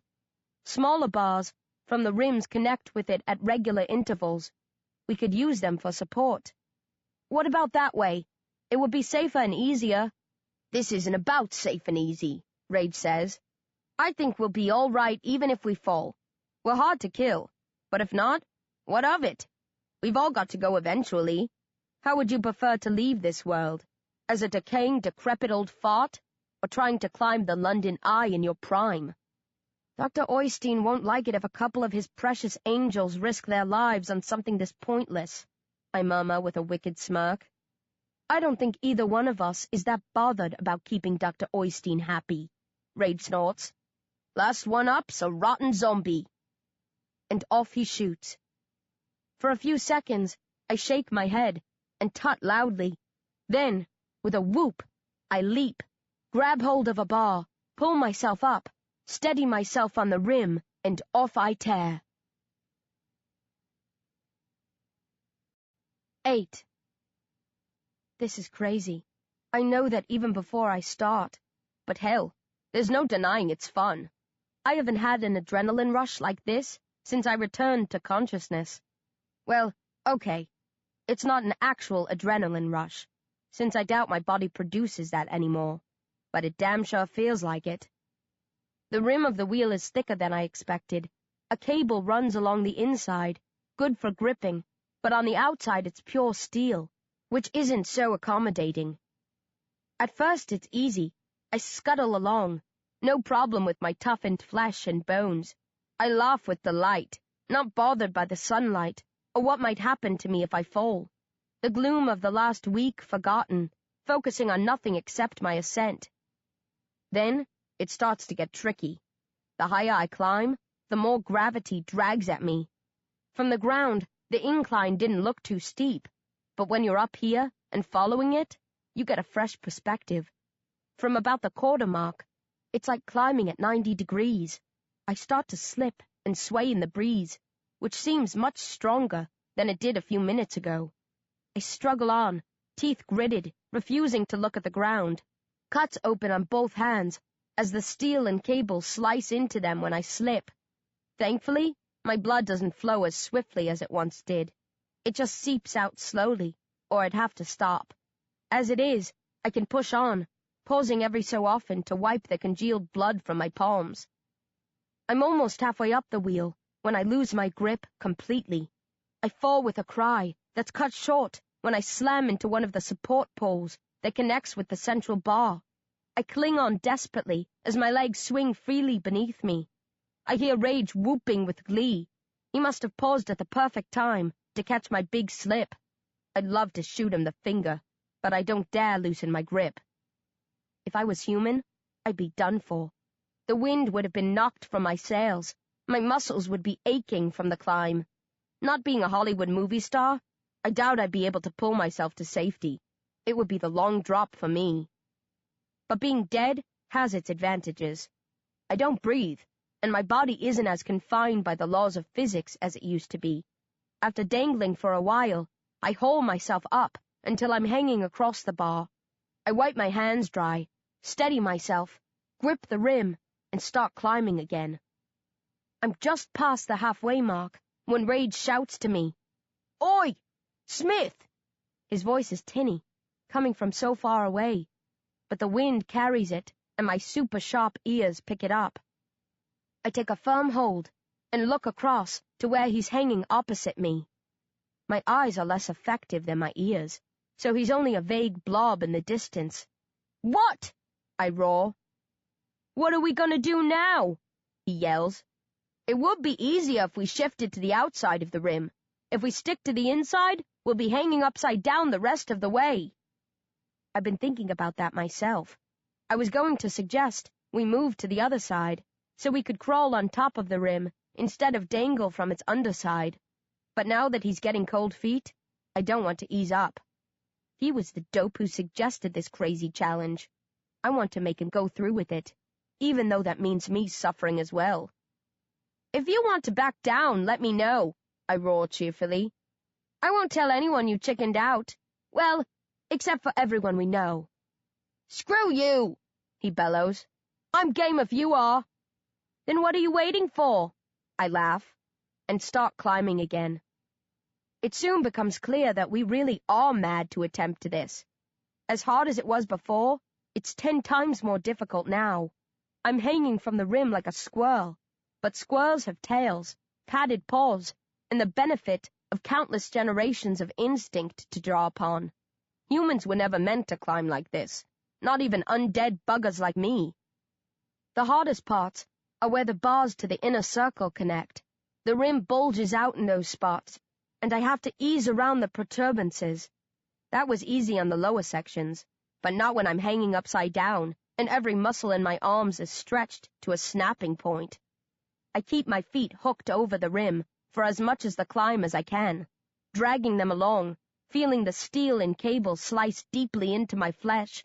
Pain doesn't hit you as much as it used to when you're a zombie, but we're not immune to it, and I'm starting to really sting. I haven't felt this rough since I staggered away from Trafalgar Square after my last encounter with Mr. Dowling. My feet keep slipping.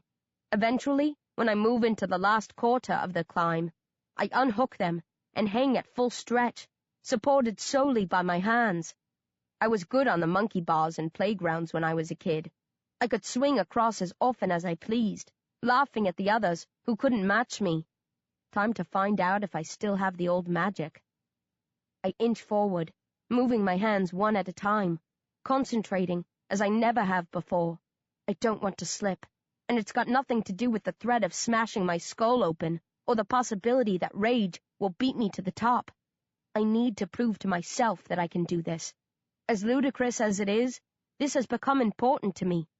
I figure if I can do this, I can attempt just about anything. Maybe this is what I need to clear my head and haul me out of the miserable, indecisive pit that I've been rotting in this past week. It feels like the climb is never going to end. I want to shut my eyes, but I can't. I want to take the strain from my arms, but I can't. I want to rest for a while, but... You get the picture. I spy Rage across from me. He hasn't made it as far as I have. He's struggling. He's stronger than me, but a hell of a lot heavier, too. In a situation like this, where weight comes into play, it's good to be a slim snip of a girl. I get a second wind, relatively speaking, when I see that I'm doing better than Rage. With something between a triumphant shout and a despondent groan, I force myself on, finding fresh strength somewhere deep inside me, ignoring the pain, physics, gravity, the whole damn lot. Finally, when I'm sure I can't go any farther, I reach the highest point. I hang there for several long seconds, staring down at my feet and the drop beneath. I feel strangely peaceful. The pain in my arms seems to fade. If I fell right now and split my head open on a spoke, I could go happy into the great beyond. But this isn't a day for bidding my final farewell to the world. With a determined moan, I pull myself up, hook a leg over the rim, pause to let my arms recover, then search for the handles on the uppermost pod. Finding them, I haul myself up, almost scurrying compared to the slow pace of my previous progress, and moments later, I'm lying on top of the pod, staring at the clouds in the sky, a big smile on my face, waiting for the slow, shamed Rage to join me. Bloody yes, mate. 9. Rage crawls onto the roof of the pod about a minute later. He's not huffing or puffing. With our redundant lungs, we don't do that anymore. But his limbs are shaking, especially his arms, the same way mine are. "Sod me," he gasps, collapsing onto his back and covering his eyes with a weary, trembling arm. "No thanks," I smirk, then dig him in the ribs with my knuckles. "Who's the queen of the castle, and who's a dirty rascal?" "Get stuffed," he barks. Come on, you set the challenge. Don't be a sore loser. Just tell me who's the queen and... Enough already, he growls. You beat me fair and square. Happy? Ecstatic, I beam. I don't know how I made it, Rage mutters. Those last few meters were hell. I just wanted to drop and end the agony. You're too big for climbing, I chuckle. Size matters, but sometimes it's better to be small. Yeah, he says. I guess. We lie there a while longer, relaxing, ignoring the glare of the daylight and the itching it causes. Then the eye starts slowly revolving again. Ivor either saw us make it to the top, or else he decided enough was enough. I get to my feet to have a good look around. It's hard to see clearly without sunglasses to protect my eyes, but I force myself to turn and peer. Everything's blurred to begin with, but things start to swim into focus. Well, as much as they're ever going to, as my eyes slowly adjust. Rage stands up beside me. He doesn't bother with the sights, just rolls his arms around, working out the kinks and stretching his muscles. I bet we'll ache like hell later, I note. We might even have to go back into the groove tubes. Dr. Oystein won't let us, Rage says. He'll make us endure the pain. The groove tubes are for angels who really need them, who get injured in the line of duty, not for thrill-seekers like us. Oh well, I smile. I don't care. It was worth it. I never thought I could have done something this amazing. You're still a murderous git, but you made a good call. That's what I'm all about, Rage says smugly. Making good calls and helping people realize their ambitions. The Good Samaritan had nothing on me. He was a bit more modest, though. Screw modesty, Rage sniffs, then takes a step closer to me. Now, speaking of making good calls, here's another. B. I was looking off in the direction of Vauxhall, trying to see if there were any signs of life over there. When Rage calls my name, I turn to face him, my back's to the river. Enjoy your flight, Rage says, and he pushes me off. My arms flail. I open my mouth to scream. Gravity grabs hold. I fall from the pod and plummet towards the river like a stone. 10. I hit the water hard. It feels like slamming into concrete. The lights temporarily blink out inside my head, and everything goes dark. When consciousness flickers on again, I think for a few seconds that I'm properly dead, adrift in a realm of ghosts. There are sinuous shadows all around, encircling and breaking over me. I assume that my brain was terminally damaged in the fall. I turn slowly, at peace, glad in a way to be done with life, in all semblance of it. I spot a glimmering zone overhead, the legendary ball of light that summons the spirits of the departed? No, of course not. After a brief moment of awe, I realize the truth. I'm still in the land of the living, and the living dead. The shadows are nothing more than the eddies in the water, and the light is coming from the sun shining on the Thames. I howl mutely, water rushing down my throat, cursing Rage and this world that refuses to relinquish its hold on me. Then, with disgust, I kick for the surface. I haven't drifted far from the London Eye. I can still see it, gleaming above me, turning smoothly. No sign of Rage, but I hurl a watery insult his way regardless. Then I swim towards the bank and pull myself ashore, close to a bridge. I lie on the pebbly, rubbish-strewn bank, next to the remains of a bloated corpse, and make myself throw up. Then I get to my legs, understandably shaky, and stagger to a set of steps, then up to the south bank. I slump to the ground in front of what used to be the Royal Festival Hall. There are some restaurants and shops at this level, all closed for business now. There's also an open, ramped section where teenagers used to practice on their rollerblades and skateboards. To my surprise and bewilderment, judging by the rumble of small, hard wheels, people are still using it. I look up, wondering where teenagers have come from, and how they dare take to the outdoors like this, when the area must be riddled with zombies. Then, I realize they have nothing to fear from the zombies because they're undead too. There are at least 5 or 6 of them, maybe a few more.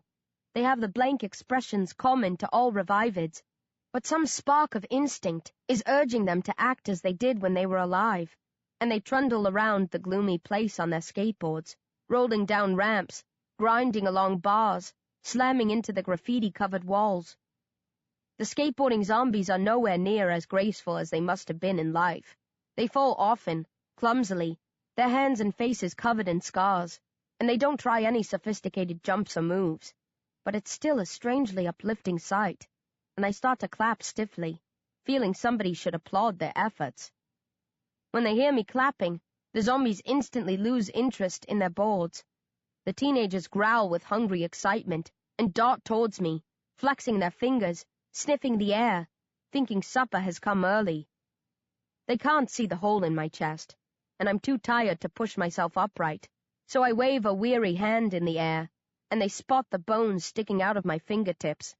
With some disappointed grunting sounds, they return to their patch, pick up the skateboards, and start listlessly rolling around again, killing time until it's night, and they can set out in search of brains.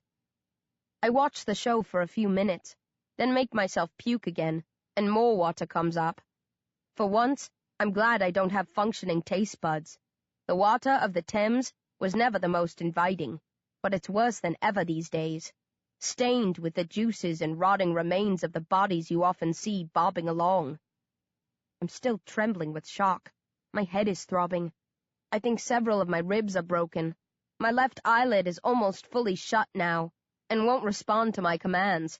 The fingers of both hands began to shake wildly when I stopped clapping, and are spasming out of control. I want to find Rage and rip his throat open, but in my sorry state, I can't go anywhere at the moment. I just have to sit here, suffer, pitifully, and hope that I recover. After a while, the clouds part. The sunlight stings my flesh and hurts my eyes, but helps dry me off. The warmth revives me slightly, and the shakes begin to subside.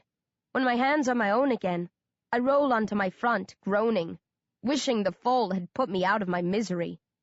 I lie on the pavement like a dead fish, steam rising from my clothes, feeling sorry for myself, plotting my revenge on Rage. A shadow falls across me. I look up through my right eye and spot a familiar face. Speak of the devil. "Have you checked out that lot?"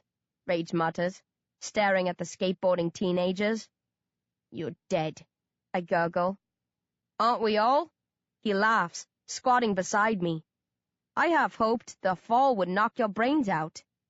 "Only half?" I wheeze. "Yeah, despite what you think, I don't enjoy killing. I do it when necessary, and don't worry about it, but I never wanted to become a serial killer. I'm not out to break any records on that front." "So, why did you push me off?" I snarl, sitting up and shaking my head to get rid of the water in my ears. "Making a point," he says. "I got sick of watching you mope around. Decided you needed a good hard kick up the arse." Rage stands and starts rolling his arms again, still aching from the climb. "Dr. Oystein would have done all he could to save you up there. If I'd told him what I was planning, he would have thrown himself between us and stood up for you. He's not like me. He doesn't think you're worthless scum." "That's your opinion of me?" I bristle. Rage shrugs. "It's my opinion of us all. I never thought people were anything special. A grim, brutal, boring lot. You got the occasional interesting person, like those skateboarders over there. Still cool, even in death. But most of us were only good for breeding, fighting, and screwing up the planet." "You're some piece of work," I snort. "Just being honest," he smiles. "I'm a lot of bad things, but I'm not a hypocrite. I always saw people for what they were, and I never thought that was very much. Dr. Oystein, on the other hand, sees the good stuff where I see the bad. He wants to make heroes out of me, you, evil, and all the rest. I don't think he's going to get very far with that, but I respect the mad old bugger for trying." "I'm sure he'd be delighted to hear that," I sneer, getting up to face Rage. "You need to accept the doc for what he is, or get the hell out of here," Rage says softly. What I liked about you when we first met was that you stood up for your beliefs. You didn't like the way we were experimenting on the Revivids, so you refused to play ball. If you really don't trust Dr. Oystein, you need to do that again. I hate seeing you mope around. You're better than that. Stronger than that. I stare at Rage, confused. He sounds like he's genuinely trying to help me. Or maybe he just wants me out of the way because I can see through him, because I know he's a threat. Listen up, Rage says. These are your options. You can come back with me to County Hall, quit moaning and be a good little angel like the rest of us. Or you can bugger off and look for a home elsewhere. Choose. Screw you, I roar, finding my fiery temper again. I don't have to do what you tell me. Rage grins. Are you going to tell me I'm not the boss of you? I laugh despite myself. Bastard, I mutter, shaking my head. B, Rage says calmly. I'm saying all this because I think of you as an equal. I wouldn't bother with most of the others. They're mindless sheep, like the Zom-heads were. You need to get with the program or get lost. If you're not happy here, go look for happiness somewhere else. You know the setup with Dr. Oystein. If you can't buy into it, get out now before you drive yourself mental. And go where? I mumble. Who will look out for me, apart from the Doc and Mr. Burke? That doesn't matter, Rage says. You're not a child, so don't act like one. I'm more of a child than an adult, I argue. Nah, he says. We've all had to grow up since we died. You can look after yourself. You survived on your own before you came to County Hall. You can survive on your own again. But I don't want to, I whisper. Tough. You're acting like a sulky little girl. Nobody else will tell you to your face. I don't know if they're being diplomatic or if they're afraid of losing you, given how few of us there are. But you're not doing anyone any good like this. Be honest with me. Does part of you wish you'd cracked your head open when I pushed you off the eye? Were you tempted not to crawl out of the river? To just let it wash you away and dump you somewhere nobody could ever find you? I nod slowly, hating him for knowing me so well, hating myself for it being true. It's a big world, Rage says. I'm sure there's a place in it, even for a moody cow like you. He turns to leave. Will you tell the others I said goodbye? I call after him. No, he grunts without looking back. I treat myself to a grim smirk. Then, accepting the decision that Rage had helped me make, I push to my feet and cast one last longing glance in the direction of the London Eye and County Hall. Snorting water from my nose, I turn my back on them both and head off into the wilderness, abandoning the promise of friendship and redemption, becoming just another of the city's many lost, lonely, God-forsaken souls. 11. I limp along like a sodden rat, making my way past Waterloo before turning onto the Cut, once home to theaters, pubs, and restaurants, now home only to the legions of the damned. I don't look up much, just trudge along, head low, spirits even lower, cursing myself for being such a fool. Am I really going to turn my back on Dr. Oystein, the angels, Mr. Burke, and maybe the only sanctuary in the city that would ever accept someone like me? Can I really be that dumb? Looks like it. I make slow progress, hampered by my injuries and lack of direction. With nowhere to aim for, there's no need to rush. I'm itching like mad from the daylight, but that doesn't deter me. I figure it's no more than a loser like me deserves. I don't even stop to pick up a pair of sunglasses or a hat. I only pause when I reach Borough High Street. Borough Market is just up the road. That was one of London's most famous food markets.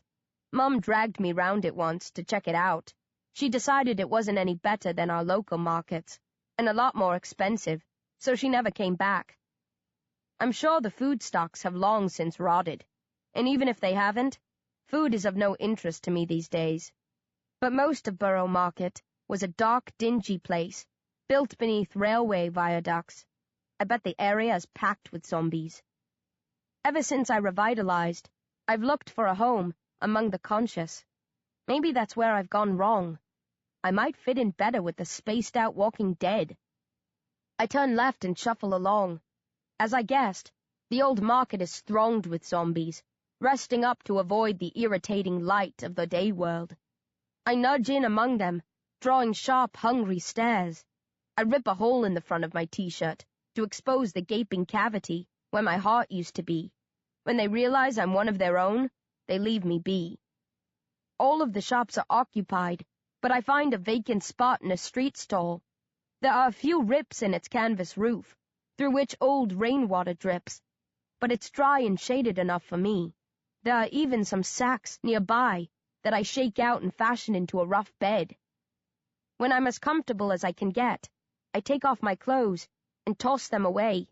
No point leaving them out to dry. I can easily pick up replacements later. It doesn't matter to me that I'm lying here naked. The zombies aren't watching, and there's nobody else around. Hell, maybe I won't bother with clothes again. I don't really need them in my current state, except to protect me from the sun when I go out in the daytime. But if I stick to the night world, as my new comrades do. Dusk falls, and the zombies stir. I head out with them to explore the city, interested to see where they go, how much ground they cover.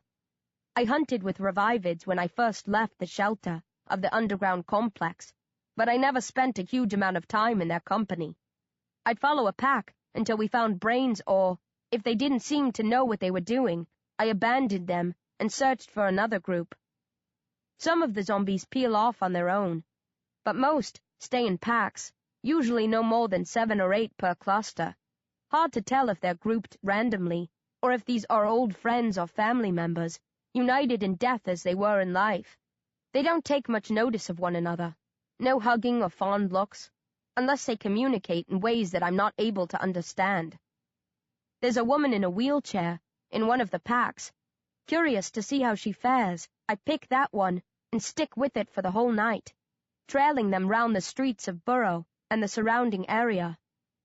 The zombie in the wheelchair has no problem keeping up with the others. Like the skateboarding teenagers, she remembers on some deep, subconscious level how she operated when alive.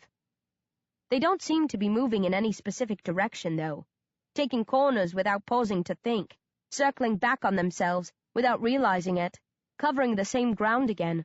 Their heads are constantly twitching as they stare into the shadows, sniff the air, and listen for shuffling sounds that might signify life.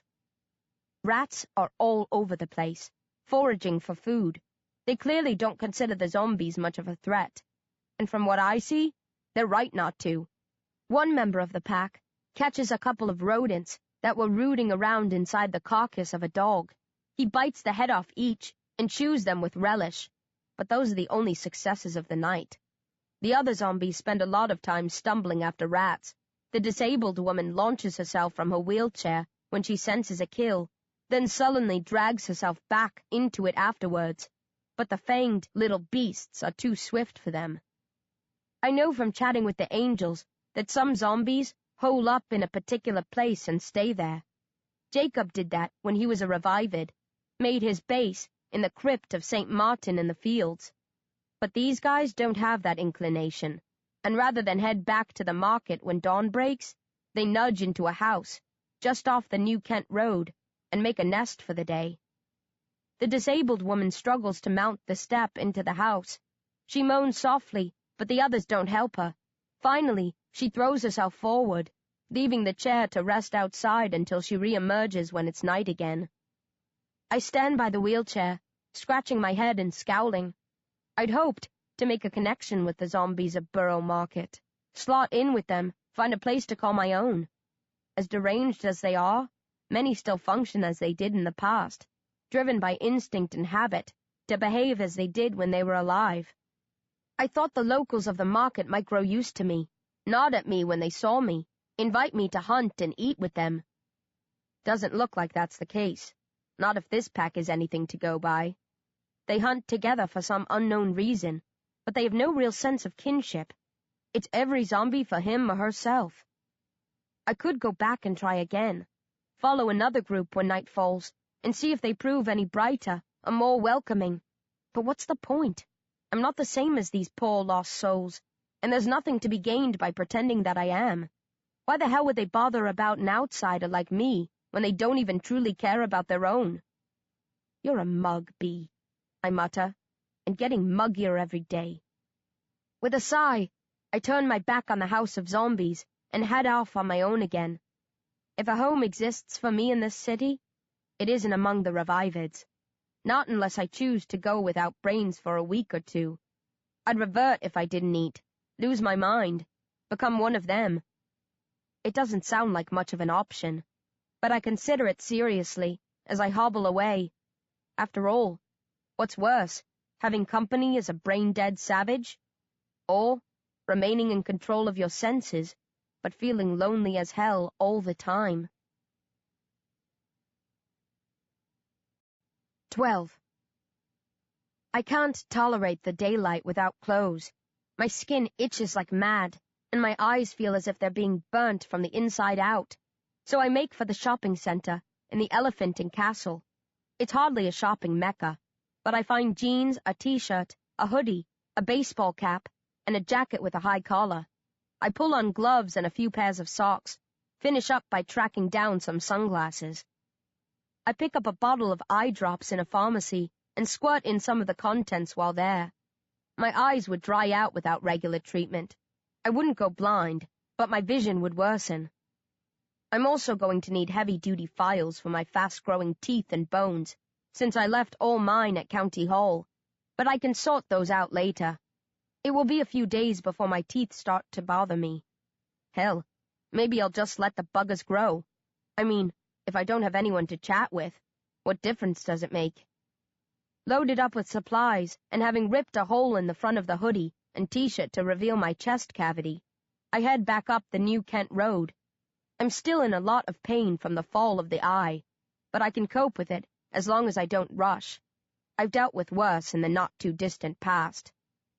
I come to a roundabout and swing left onto Tower Bridge Road. I take my time, checking out the windows of old shops, acting like a tourist. I pause sadly when I come to Manzy's, an old-style pie and mash shop, where they soak the pies and mashed potatoes in sickly green sauce, known as liquor. I wasn't into that sort of grub, but Dad loved it, and he often talked about this place. He worked here for a while when he was a teenager. The stories he told were almost enough to turn me vegetarian, but as much as he'd spin wild tales about what went into the pies and liquor, he always swore this was the best pie and mash shop in London. They used to do jellied eels, too, and that reminds me of a guy I haven't thought about since finding my way to County Hall. Pursing my lips, I nod and carry on. A girl with a purpose, having made up my mind to go in pursuit of an actual target, rather than just wander aimlessly. As I'm coming to the junction of Tower Bridge Road and Tooley Street, I draw to a surprised halt and do a double take. Then I remove my sunglasses, just to be absolutely sure. There's a sheepdog in the middle of the road. The dog is lying down, clear of all the buildings, keeping a careful watch on the area around it, though it must be hard, with all that hair over its eyes. It has a beautiful white chest, running to gray farther back. Its hair is encrusted with dirt and old bloodstains. It pants softly, and its tail swishes gently behind it. I watch the dog for several minutes without moving. Finally, as if hypnotized, I start forward again, taking slow, cautious steps. The dog spots me and growls, getting to its feet immediately. "It's all right," I murmur. "I'm not going to hurt you. You're gorgeous. How have you survived this long?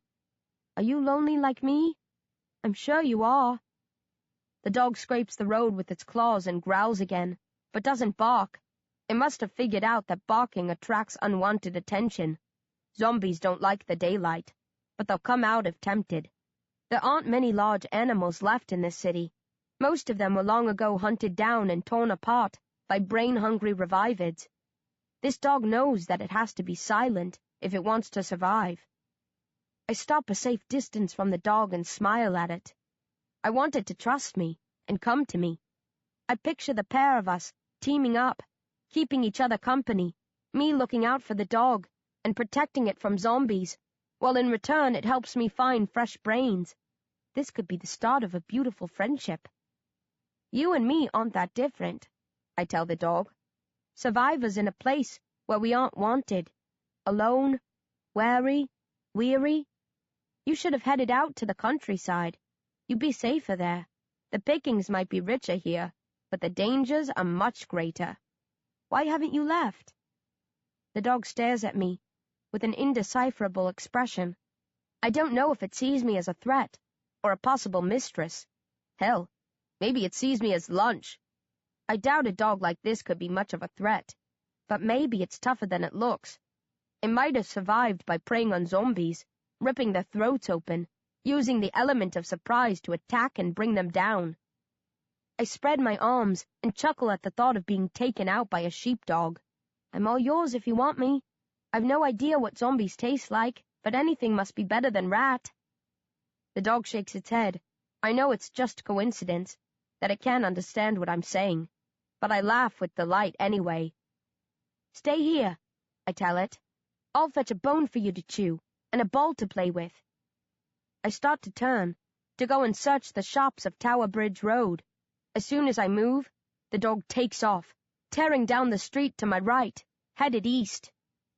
Wait, I yell after it. Don't go! I won't hurt you! Come back, please. But the dog isn't listening. I don't blame it. I wouldn't trust a zombie either, even one who can speak. It won't have lasted this long by taking chances. A creature in that position will have learnt to treat every possible threat as a very real challenge to its existence. Better to run and live than gamble and die. I stay where I am for a while, reliving my encounter with the dog, smiling at the memory, hoping it will come back to sniff me out if I don't move. But in the end, I have to accept that the dog is gone. I stare one last time at the spot where it was lying, then push on over the bridge, alone, but not quite as lonely as I felt a few minutes before. 13. I glance at the HMS Belfast as I'm crossing the bridge, remembering the last time I wandered past. There were people on board then, heavily armed, and they opened fire as soon as they saw me. I'm too far away to see if they're still there, but I've no wish to go check. Hostile hotheads with guns are best left to their own devices. As I draw close to the Tower of London, I recall the beefeater who tackled me when I tried to sneak past. I wonder if he's still guarding the entrance, demanding a ticket from anyone who wants to enter. I bet he is. In an odd way, I feel sorry for him. I'd like to take him some brains, a little surprise gift. I examine the corpses littered across the bridge, but their skulls have been scraped clean. Oh well, maybe another time. I slowly make my way towards Whitechapel, then up Brick Lane. It feels like years since I was last here, even though it can't be more than, 2 months or so? And I spent a good deal of that in the groove tube. I blame my skewed perception on not being able to sleep. Time moves much more sluggishly when you can't drop off at night. I come to the old Truman Brewery. The steel door is locked, and there's no sign of life inside. But then there wouldn't be. Its artist-in-residence might be a god-obsessed nutter like Dr. Oystein, but he's smart enough to keep a low profile when at home. If he was in, which he probably isn't, since the sun's been up for quite a while and he's an early starter, I wouldn't know it from out here. I don't knock on the door or bellow the artist's name. I could attract company if I did. Instead, I lower myself to the ground, sit by the door and wait, patient as a spider. It might be a waste of time. A zombie might have snagged him ages ago. But I've nothing better to be doing. The day passes slowly. I miss Master Zhang. Time flew by when I was training with him, and the angels. Even a sneering match with Rage was preferable to sitting on my own on a deserted street all day. I don't see any other living or undead creatures, except for some rats who give me a wide berth, and insects, of course. Lots and lots of insects. The streets are awash with them. Zombies have no interest in ant or cockroach brains, so they don't hunt them. They're not creeped out by insects either. It takes a lot to startle a walking corpse, so they don't bother stamping on them or doing anything else to keep them in check.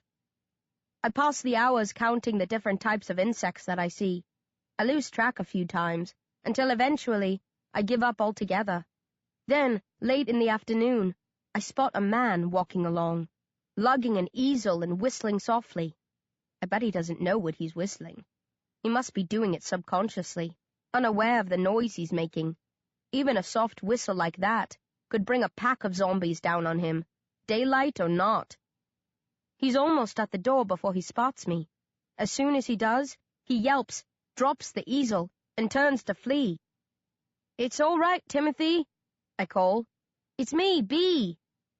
He pauses and looks back uncertainly. "Me, B?" "No, you dope." I stand, groaning as fresh pain flares in my battered bones. "It's me, B. Becky Smith, remember?" Timothy's expression clears. "Of course. B. Smith, the talking zombie. I'm so delighted that you're still going strong. How are you? What have you been up to?" Timothy bounds forward, smiling widely, hand outstretched. He's wearing the same sort of clothes as before. Yellow trousers, a purple shirt, a tweed jacket.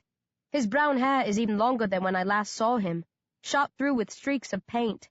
His eyes are still swamped by terribly dark circles in his long, thin face. "You don't want to shake hands with me," I tut. "I'm not safe." He comes to an immediate stop. "Oh, that's right. I was so excited to see you, I forgot.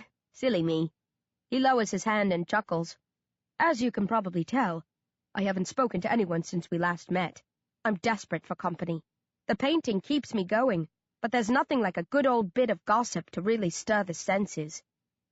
Timothy retrieves his easel and checks to make sure it hasn't been broken. "I had hoped to see you sooner than this," he says, trying to phrase it lightly. "I thought you might come and visit me. When you didn't, I assumed you had either been welcomed with open arms by the soldiers you went off in pursuit of, or had been mowed down by them." "The latter," I grimace. "They opened fire when they realized I was undead, even shot a missile at me from a helicopter." "But you survived and escaped?" Timothy claps enthusiastically. "Top drawer! Where have you been since then? Why didn't you come back? I've painted some marvelous images.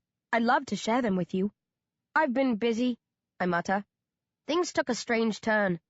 Have you been over to County Hall since you started painting?" "A few times," he nods. "I sketched it from the north bank of the river." "You should wander south. You'd find a whole lot of interesting stuff to paint." "That sounds intriguing," he purrs. "I look forward to hearing all about it. You are staying, aren't you? For a while at least?" "If I'm welcome, yeah." "Of course you're welcome," Timothy booms, bouncing to the door and getting out his key. "And you aren't the only one with news to share. I've played host to a most unique visitor since our paths last crossed. I'll have to introduce you, see what your opinion is, if you can make any more sense of it than I have." I squint at him. "I thought you said you hadn't been talking to anyone since I left you." "I haven't," he smirks. "This guest isn't much of a one for talking, but I think you'll be fascinated nevertheless. And who knows, maybe you'll manage to draw a response of some sort. I believe you might have more in common with the strange little dear than I have." He laughs at my confused expression, then throws open the door and ushers me inside, politely asking me to wipe my feet on the way. 14. Timothy Jackson is an artist who survived the zombie attacks. Rather than lie low afterwards or flee the city, as so many others did, he decided to make paintings of the downfall of London. Like Dr. Oystein, he thinks he has been handpicked by God, except in his case, the Almighty only wants him to record images of the mayhem, not put a stop to it. Once Timothy has stowed his equipment, he leads me upstairs, through a room of mostly blank canvases, to one crowded with finished works. It's even more jam-packed than it was the last time I was here. There's barely space to move. "You've been busy," I note. "Yes," he says with passion. "I feel like I've really hit my stride these last few weeks. I'm getting faster, without having to compromise my style. Here, look at this." He shows me a large painting of a mound of bodies. stacked in a heap, St. Paul's Cathedral rising behind them in the distance. Many of the faces are vague blobs and splashes of paint, but he's paid close attention to detail on a few of them, and also to the cathedral. 2 days to complete, he says proudly. That would have been at least a week's work just a couple of months ago. And I doubt I could have captured the expressions as clearly as I did. I'm improving all the time. Another year, and who knows what I might be capable of. How did the bodies end up in a pile like that? I ask, staring at the morbid painting. Did you gather them together? Certainly not, Timothy huffs. I paint only what I find. I never stage a scene. That would be cheating. Then, how? I ask again. They were zombies, Timothy says softly. They'd been shot. I assume by soldiers or hunters. If by soldiers, I imagine they stacked the bodies that way in order to come back and incinerate them at some point in the future. If by hunters, I suppose they did it so that they could pose for photos in front of their kills. Sometimes I think that your kind are worse than mine, I growl, recalling my own brush with the American hunter, Barnes, and his posse. I've no problem with survivors killing zombies because of the threat we pose, but doing it for sport is sick. I agree, Timothy says. Humans are far more dangerous than the undead. I keep my head down when I hear gunfire. I know where I stand with zombies, but I never know what to expect from the living. Timothy heads for the larder, washing his hands along the way, and prepares a simple meal for himself. Cold beans on bread, some tinned carrots, and a glass of red wine to wash it all down. Why don't you heat the food? I ask. Zombies might pick up the smell, he explains. I avoid cooking when I can. On those days, when I simply must have a hot meal, I set up a barbecue in a park or public square and cook a big lunch. I tried cooking in a restaurant's kitchen once and was almost caught. I only barely got out alive. Timothy has a mouthful of wine after he tosses away the tins before tucking into his meager meal. He closes his eyes dreamily, savoring the taste, then cocks an eyebrow at me. Are you sure you won't share a glass? Apart from brains, I can't process anything, I tell him. Liquids run clean through me. If I had any of that, I'd be sitting in a puddle by the end of the night. Timothy clears his throat. Ah, that might explain. I don't wish to be rude, but you might want to... He wags a finger at me. What are you talking about? When I was coming up the stairs behind you, I couldn't help but notice that the back of your trousers seemed rather damp. My right eyelid flies wide open. The left lid still doesn't work properly. I feel behind and, sure enough, my fingers come away soaking. Damn it. I fell into the Thames yesterday and swallowed a lot of water. I puked up most of it, but obviously not all. Sorry about this. No need to apologize, Timothy says. We all have our crosses to bear. Can I be of any assistance? There are plenty of towels and sheets here. If you wish, I could fashion you a... diaper, I growl. Timothy gulps and smiles sheepishly. Don't worry about it, I chuckle. A wet bum is the least of my worries. I'll be happy with a towel to sit on, if that's all right with you. Absolutely. Timothy hurries off and comes back with 2 thick towels that he carefully places on a plastic chair. He waits for me to sit and give him the okay before taking his own seat and tucking into his food with a plastic knife and fork that he probably picked up from a takeout restaurant. We chat as Timothy eats. He asks me where I went when I left him, and I talk him through my trip to the West End, my run-in with Barnes and the other hunters, Sister Claire and her mad order of the Schnocks, their gruesome finale at the Liverpool street station, all the rest. I hesitate when I get to the Trafalgar Square part of the story, finding it hard to talk about even now. The soldiers drove you away? Timothy asks sympathetically. No, they tried to kill me. They would have, too. They had me pegged, except for Mr. Dowling and his mutants. I expect Timothy to look blank, but to my surprise, he knows what I'm talking about. He was working on his last slice of bread, but now he lays it down and stares at me. You've seen the mutants? Yeah. His voice drops. And the clown? Oh, yeah. That's Mr. Dowling. You know his name? Timothy sounds amazed. Of course. There's a big badge on his chest with his name on it. Really? I never got that close to him. And the man with the eyes? Do you know him too? I make a growling noise. Him especially. He paid me a home visit, back before all the madness started. I call him Owl Man. You've seen him too? Timothy nods, then stands and scurries away from the table, beckoning for me to follow. He leads me back to the room of finished canvases and roots through a pile stacked against one of the walls. I find it hard to distinguish between them since it's so dark. The windows are boarded over, but his eyes must have adjusted to the gloom over the months he spent living and working here. I hung this up when I finished it, he mumbles as he searches, but it gave me the shivers, so I took it down again. Those eyes followed me every time I passed, and not in a good way.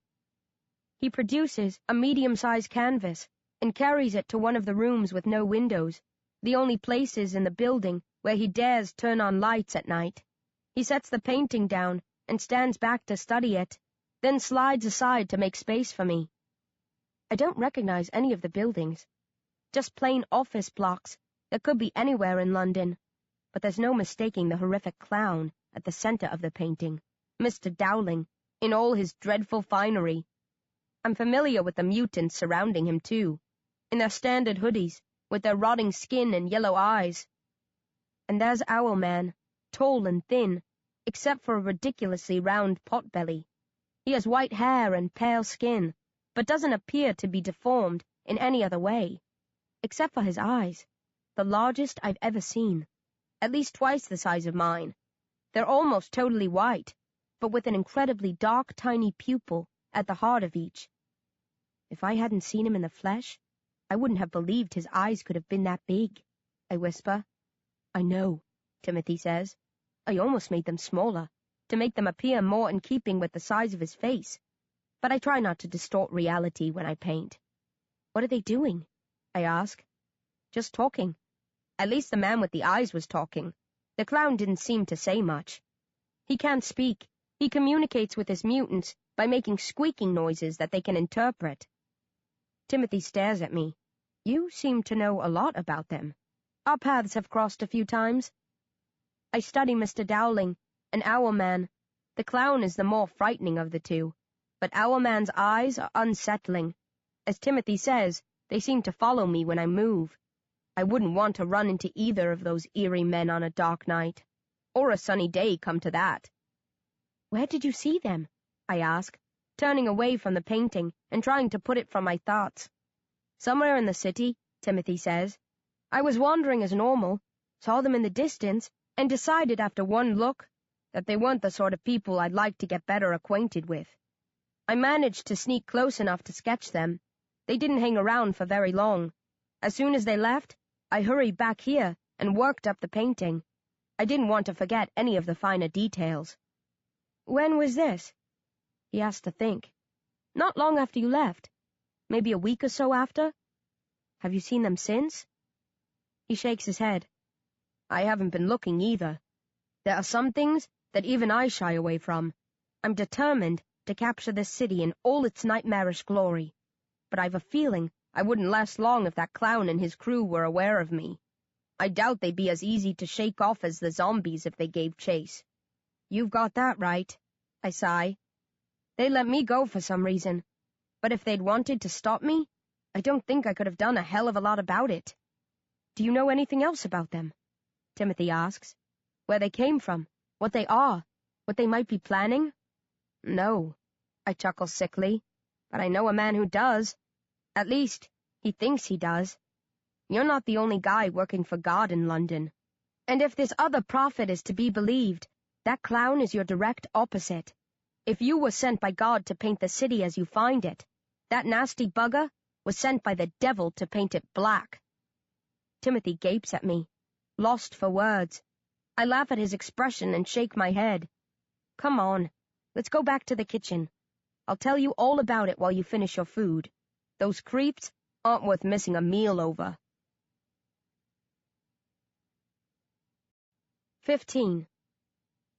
I tell Timothy about my weird encounters with Mr. Dowling and his merry mutants, how we first met in the underground complex, and how he later spared my life in Trafalgar Square.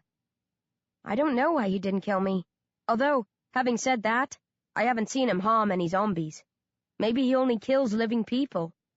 That's a great comfort to me, Timothy sniffs. Don't worry, I grin. You must have the luck of the devil to have survived this long and, according to Dr. Oystein, Mr. Dowling is the devil's spawn, so you're both in the same boat. He'd probably look upon you as a long-lost cousin. Why do you keep talking about the devil? Timothy frowns. And who is this doctor you've referred to? I'm coming to it, I tut. What's the rush? We've got all night. You might have, Timothy says, but I have to sleep. Or had you forgotten? Do you know? I say softly. I had. It's been so long since I've slept that I've forgotten that it wasn't always this way, that there are people out there who don't have to sit up all night, counting the circles on their fingers. Those are called whirls, Timothy informs me. Whirls, my arse! I snort, then tell Timothy what happened after the battle between the soldiers and Mr. Dowling, finding the angels in County Hall, training with them, Dr. Oystein's revelation about God's plans for him. Timothy's last piece of bread remains uneaten, the beans soaking into it until it's a soggy mess. He's too engrossed in my story to focus on food. He hardly even sips his wine. Incredible, he murmurs when I finish. What a load to take upon oneself, to bear responsibility for the future of the world. He has my admiration whether his story is true or not. Of course it's not true, I snap. He's a nutter, like Sister Claire and... I pause, pointedly, waiting for Timothy to say wryly, and me? But he only stares at me blankly. He's so sure of his calling that he finds it impossible to think that anyone might question him. Anyway, I chuckle, not wanting to burst poor Timothy's bubble. I tried to overlook his God complex and fit in with the others, but in the end, I couldn't stomach it, so I left. Timothy nods slowly, then stares into his glass of wine, swirling the liquid around. He purses his lips, looks at the bread and beans, then picks up the plate and takes it to the sink to clean. Do you think Dr. Oystein is a liar or a madman? Timothy asks, while washing the plate in a bucket of cold water. Mad, I reply instantly. He believes everything he says. You don't think he is trying to con you? No. Timothy stands the plate on a rack to dry, then turns and looks at me seriously. In that case, maybe he's right. Maybe he is a servant of God. Nah. How can you be so sure? Timothy challenges me. Because. I scowl.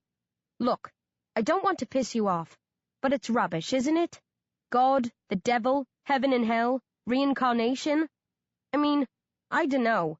Maybe there's some truth to some of it, but nobody can be sure.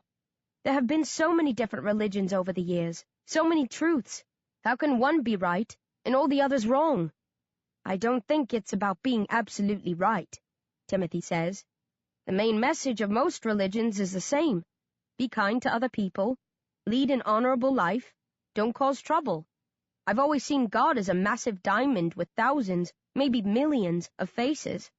We get a different view of the diamond, depending on which angle we look at it from. But there must be something there. Otherwise, what are we all looking at? Maybe you're right, I huff. I'm no expert, far from it. But there's more to why I left than the religious angle. It's the whole... I grimace, not sure how to put my thoughts into words. Look, I try. I've never seen ghosts, vampires, or anything like that. This isn't a supernatural world. I believe in evolution. I'm sure there's life spread around the universe, more aliens out there than we can imagine. But I bet they're the same as us, in that they just roll along wherever the universe pushes them, bound by the laws of nature as we are. My mother swore that she often saw the ghosts of her parents, Timothy murmurs. They died when she was a girl, yet she never missed them because she saw so much of them as she grew up. Did she see fairies too? I sneer. No, Timothy says calmly. She was a mathematician. She had a doctorate from Cambridge, one of the sharpest minds in her field, according to those who knew about such things. She wasn't especially religious, but she saw ghosts and accepted them as real. She even developed a mathematical equation to explain their relationship to the material world, though obviously I couldn't make head or tail of that. All right, I nod. Sorry for poking fun at her. But that kind of proves my point. You say she came up with a formula to describe how ghosts work. I can accept that. There are all sorts of weird things in the world, but they can be explained with math and science. There's nothing miraculous about them. I disagree, Timothy says. This is a world of miracles, of things that defy explanation, maybe even understanding. You're proof of that. A reanimated corpse. A girl whose soul has been restored. You might not believe in ghosts or vampires, but surely you believe in zombies. Very clever, I growl as he smirks at me. But there's nothing God-inspired about us. We're the result of an experiment gone wrong. I wasn't created by God, just as Dr. Oystein wasn't given heavenly orders to save the world from the devil's henchmen. This mess is our own fault, and if we're going to fix it and put the world back together, we have to do it ourselves. Timothy thinks about that. He finishes his wine and pours another glass, takes a long, pleasing sip. What if you're wrong? He asks quietly. I'm not. You can't be sure of that, he presses. Using your own logic, no one can truly know the workings of the universe, or how much of a role God might play in our day-to-day lives. What if the Creator did choose Dr. Oystein? There's no way of proving it. It's purely a matter of faith. But surely, we all have to put our faith in someone. If you choose not to believe this particular prophet, fine. Maybe you're right to doubt him. But why are you so set against even the possibility that he might be telling the truth? Because it would stink if it was true, I shout, then swiftly lower my voice, not wanting to alert any zombies that might be passing by outside. According to Dr. Oystein, God knew this was going to happen. He had decades of warning. And what did he do in all that time? Nothing, except give one guy the power to try to light the flames of a revival once the world had gone to hell. What sort of a God could do something like that to us? A God who isn't the same as we are, Timothy says.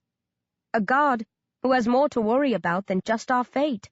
A God who maybe has an eye on billions of worlds, who can't afford to spend his entire time trying to steer one particular species in the right direction. We can't understand the mind of God, and, from what you say, Dr. Oystein doesn't claim to. He's simply doing what was asked of him. I can buy into that. A God who doesn't govern directly, but who tries to lend a helping hand. In a way, I'd prefer that to a God who ruled by divine decree. The only person who lent Dr. Oystein a helping hand is himself, I jeer. The voice in his head is his own. It has to be. It doesn't, Timothy insists. This is a world of marvels and wonders, a world of miracles, if you wish to put it that way. In such a world, why can't God speak to Dr. Oystein or anyone else? Because it's not a world of marvels, I snarl. It's a world of science, math, and nature. And miracles, Timothy says stubbornly.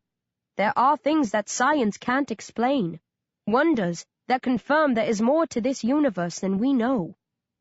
He downs the remains of his wine and sighs with contentment. Then he stands, a sparkle to his eyes. It's time I let you see my other visitor, he says. Perhaps then you will be more inclined to accept the reality of the miraculous. If it's not Elvis Presley or Michael Jackson, I'll be very disappointed, I joke. It's neither of those fine men, he says. But you'll be impressed regardless. I guarantee it. Then he leads me from the room and up the stairs of the echoing old brewery in search of wonder. 16. Timothy guides me to a small room just off the massive area where most of his paintings are stacked. I recall spotting this door the last time we came through. I thought it was a storage room, or something like that. And maybe it was once. But not any longer. Now, it's been turned into a bizarre nursery. There's a crib in the middle of the room, several mobiles hanging from the ceiling, Lots of dolls and cuddly toys are stacked neatly in the corners. There's a large inflatable dinosaur, softballs, a couple of activity gyms, a mix of blue and pink curtains draped around the walls. It's overkill, I know, Timothy says with a sheepish chuckle. I just couldn't help myself. I had to have anything that I thought my guest might enjoy. It's not like there are limits anymore. The shops are full of toys that will never be used. Why not spoil the poor creature? Although, having said that, I don't know if the little dear notices any of this. What are you talking about? I start towards the crib, then stop dead. Don't tell me it's a zombie baby. It is, isn't it? You've adopted a bloody undead baby. B? He starts to defend himself. What the hell were you thinking? I shout. I don't care how cute it might look. If it's a zombie, it's deadly. One scratch or nip, and you're history. I can't believe you'd risk everything just so you can play daddy. It's not a zombie, Timothy says, without losing his temper. I stare at the crib suspiciously. Are you telling me it's a real baby?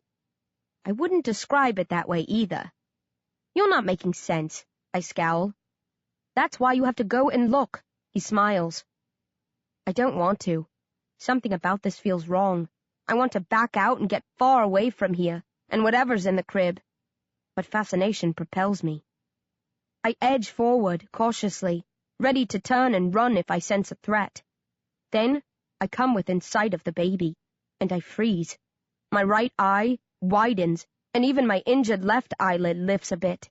I feel the walls of reality crumbling around me, the world tilting on its axis, the fingers of a nightmare reaching out to grab me. The baby is dressed in a long white christening gown. Its tiny hands are crossed on its chest. Its nails are sharper and more jagged than a normal baby's, but no bones jut out of the fingertips. Its feet are hidden by the folds of the gown. Its face is a stiff mask, like a cross between a human's and a doll's, but there's nothing human about its mouth and eyes. The small mouth is open, full of tiny sharp teeth. Its eyes are pure white balls, no pupils. Its eyelids don't flicker, though its lips twitch regularly, and an occasional tremor runs through its cheeks. A metal spike has been stuck through the baby's head. The spike enters the skull above the left eyebrow, and the tip pokes out just behind the baby's left ear. Have you ever seen anything like that? Timothy whispers. It's not real, I croak. I thought that too at first, he says. I was sure it was a doll, or a zombie, but it has a heartbeat, and if you watch closely, you'll see its chest rise and fall. It's breathing, just very slowly. It can't be real, I whisper. Then I add numbly, in answer to his question, yes, I've seen babies like that before. Where? Timothy frowns. In my dreams. I used to have a recurring nightmare when I was alive. I'd be on a plane and it would fill with babies that looked just like this one. In the dream, they'd call me their mummy and clamor over me, ask me to join them, tear at me, bite, rip me apart, tell me I was one of them now. That dream terrified me all of my life. I thought I'd finally escaped it when I stopped sleeping, but now it somehow followed me out of the realm of the unreal and into the wide-awake world. You can't have dreamed of anything like this grisly beauty, Timothy says, dismissing my claim with a wave of his hand. I took off its clothes when I brought it back. I wanted to see if it had been infected. I assumed it had to be a zombie, even with its heartbeat. It's not. No marks anywhere. No bites, scratches, nothing. Except for the spike through its head, of course. I thought there might be undead germs on the metal. That the reason the child showed signs of life was because the zombie virus had first attacked its brain and then been inhibited by the position of the spike. And maybe there's something to that theory, but it doesn't explain. Timothy takes hold of the hem of the baby's gown and lifts it, exposing the child's feet, legs, and more. Bloody hell! I shout. This. Timothy exhales softly. The baby doesn't have any genitals. There's nothing but smooth flesh between its thighs. It doesn't have an anus either, Timothy says, and for some reason, that makes me laugh hysterically. Timothy blinks with surprise and adds, "I can turn it over if you want to check." I stop laughing abruptly. Then I moan, "Do me a favor and lower the gown. I've seen enough." Timothy lays the gown back in place and smooths down the hem. "What is it?" I hiss. "I don't know," Timothy says. He waits a few beats, then grins wickedly. "It's a miracle." "No," I choke. "There's nothing miraculous about a freak like that. Diabolical, maybe." "Don't say such things," Timothy frowns. "It's only a baby. It can't help the way it's been put together." "But who created it?" I ask, voice rising again. "Where did it come from? How can it live with a spike through its head?" "I don't know," Timothy says, smiling lovingly at the wide-eyed baby. "But that's not the only remarkable thing. I found the child maybe 3 weeks ago. It was lying in the road, close to the Aldgate East Tube entrance, near Whitechapel Art Gallery. That was one of my favorite galleries. Did you ever visit it?" I shake my head, unable to glance away from the unnatural child. "The baby hasn't eaten in all that time," Timothy continues. "I tried to feed it milk and biscuits when I first rescued it, but it wouldn't swallow. I was going to poke a tube down its mouth and force-feed it, but I decided there was no point keeping the poor creature alive in such a pitiable condition, so I sat back and left it to nature, waiting for it to die. As you can see, it hasn't. It's in the same condition today as it was when I found it." "But how?" I ask again. "What is it? Where did it come from?" "Like you, I've been asking those questions over and over," Timothy says. "No answers have presented themselves. For the first few days, I didn't leave its side. I stood watch, waiting for it to die, putting my work on hold. When I saw that it wasn't going to pass away, I returned to my normal routine, though I spend most of my nights in here now. I've started reading stories to it. I don't know if it can hear me or understand what I'm saying, but I like reading out loud." Timothy looks around at everything that he's gathered and sighs. "Like I said, I know it's overkill, but I can't stop bringing back presents. I guess I was lonelier than I realized." "Has it ever said anything?" I ask, moving closer to the baby, staring at its teeth, fangs, and pale white lips. "No. Its mouth moves, but always silently." "What age do you think it is? When do babies start to speak?" I can't answer those questions. I don't really care. "The babies in my dreams could speak," I whisper. "I need to know if this one can. If it says the same sort of things that they used to." "How could it?" Timothy scoffs. "This isn't from your dreams. It's real." Still, I reach towards the baby. "What are you doing?" Timothy snaps. "I'm going to pull out the spike." "The hell you are!" he shouts, pushing me away. "Easy," I say, putting my hands behind my back, wary of accidentally scratching and infecting him. "I don't want to hurt it, but I have to find out." "You're not going anywhere near that spike," Timothy growls. "It holds the poor thing's brain in place. If you pull out the spike, you'll kill it." "I wouldn't be so sure of that," I mutter. "But even if I do, so what? Look at it, Timothy. That's no normal baby. Whatever it is, wherever it came from, it's not one of us. One of you," I correct myself. "Even so, it's alive and defenseless, and I've sworn to protect it," Timothy says grandly. "The damn thing has a spike through its head," I remind him. "It's a bit too late for protection." "Spike or no spike, it's still alive," Timothy argues. "But what sort of a future does it have?" I press. "For all we know, it's in agony, and is silently begging for someone to end its pain. Maybe it will recover if we remove the spike. Who knows how a thing like this might function? For all we know, it doesn't even have a brain." "It has no quality of life," I say, taking a step towards the crib. Timothy doesn't try to stop me this time. "If we leave it as it is, it will definitely die in the end, whether it needs food or not. This way it has a chance. We might save it." "Do you really believe that?" Timothy whispers. "Yeah," I lie. "I only want what's best for the little darling," he sighs. "This is the way forward," I assure him. "We can cover the hole with a bandage if we need to. Maybe even stick the spike back in. It's risky, I won't deny it. But what choice do we have? We could stand by and not interfere, Timothy says, then shakes his head. No, you're right. That would be selfish of me. This way it has a chance. Go on, B. I'll support you. I won't blame you if it goes wrong. I stretch out a trembling hand and grip the spike above the baby's eye. I stare again at the pure white orb, remembering the babies in my dreams, how their eyes turned red when they attacked me. I gulp, tighten my grip, and pull. The spike comes out with very little resistance. There's a small sucking sound as it clears the clammy flesh. Blood oozes out of the hole, but slowly, not in huge amounts. A few bits of brain trickle from the spike. Timothy and I stare at the baby. Neither of us says a word. Nothing happens. Then, maybe a full minute after I've withdrawn the spike from the baby's head, it shudders. Its arms uncross, and its fingers claw at the blankets beneath it. As I watch with disbelief and horror, its eyes turn red, as if filling with blood, and it starts to scream in a terrifyingly familiar, tinny voice. Mummy! Mummy! Mummy! Mummy!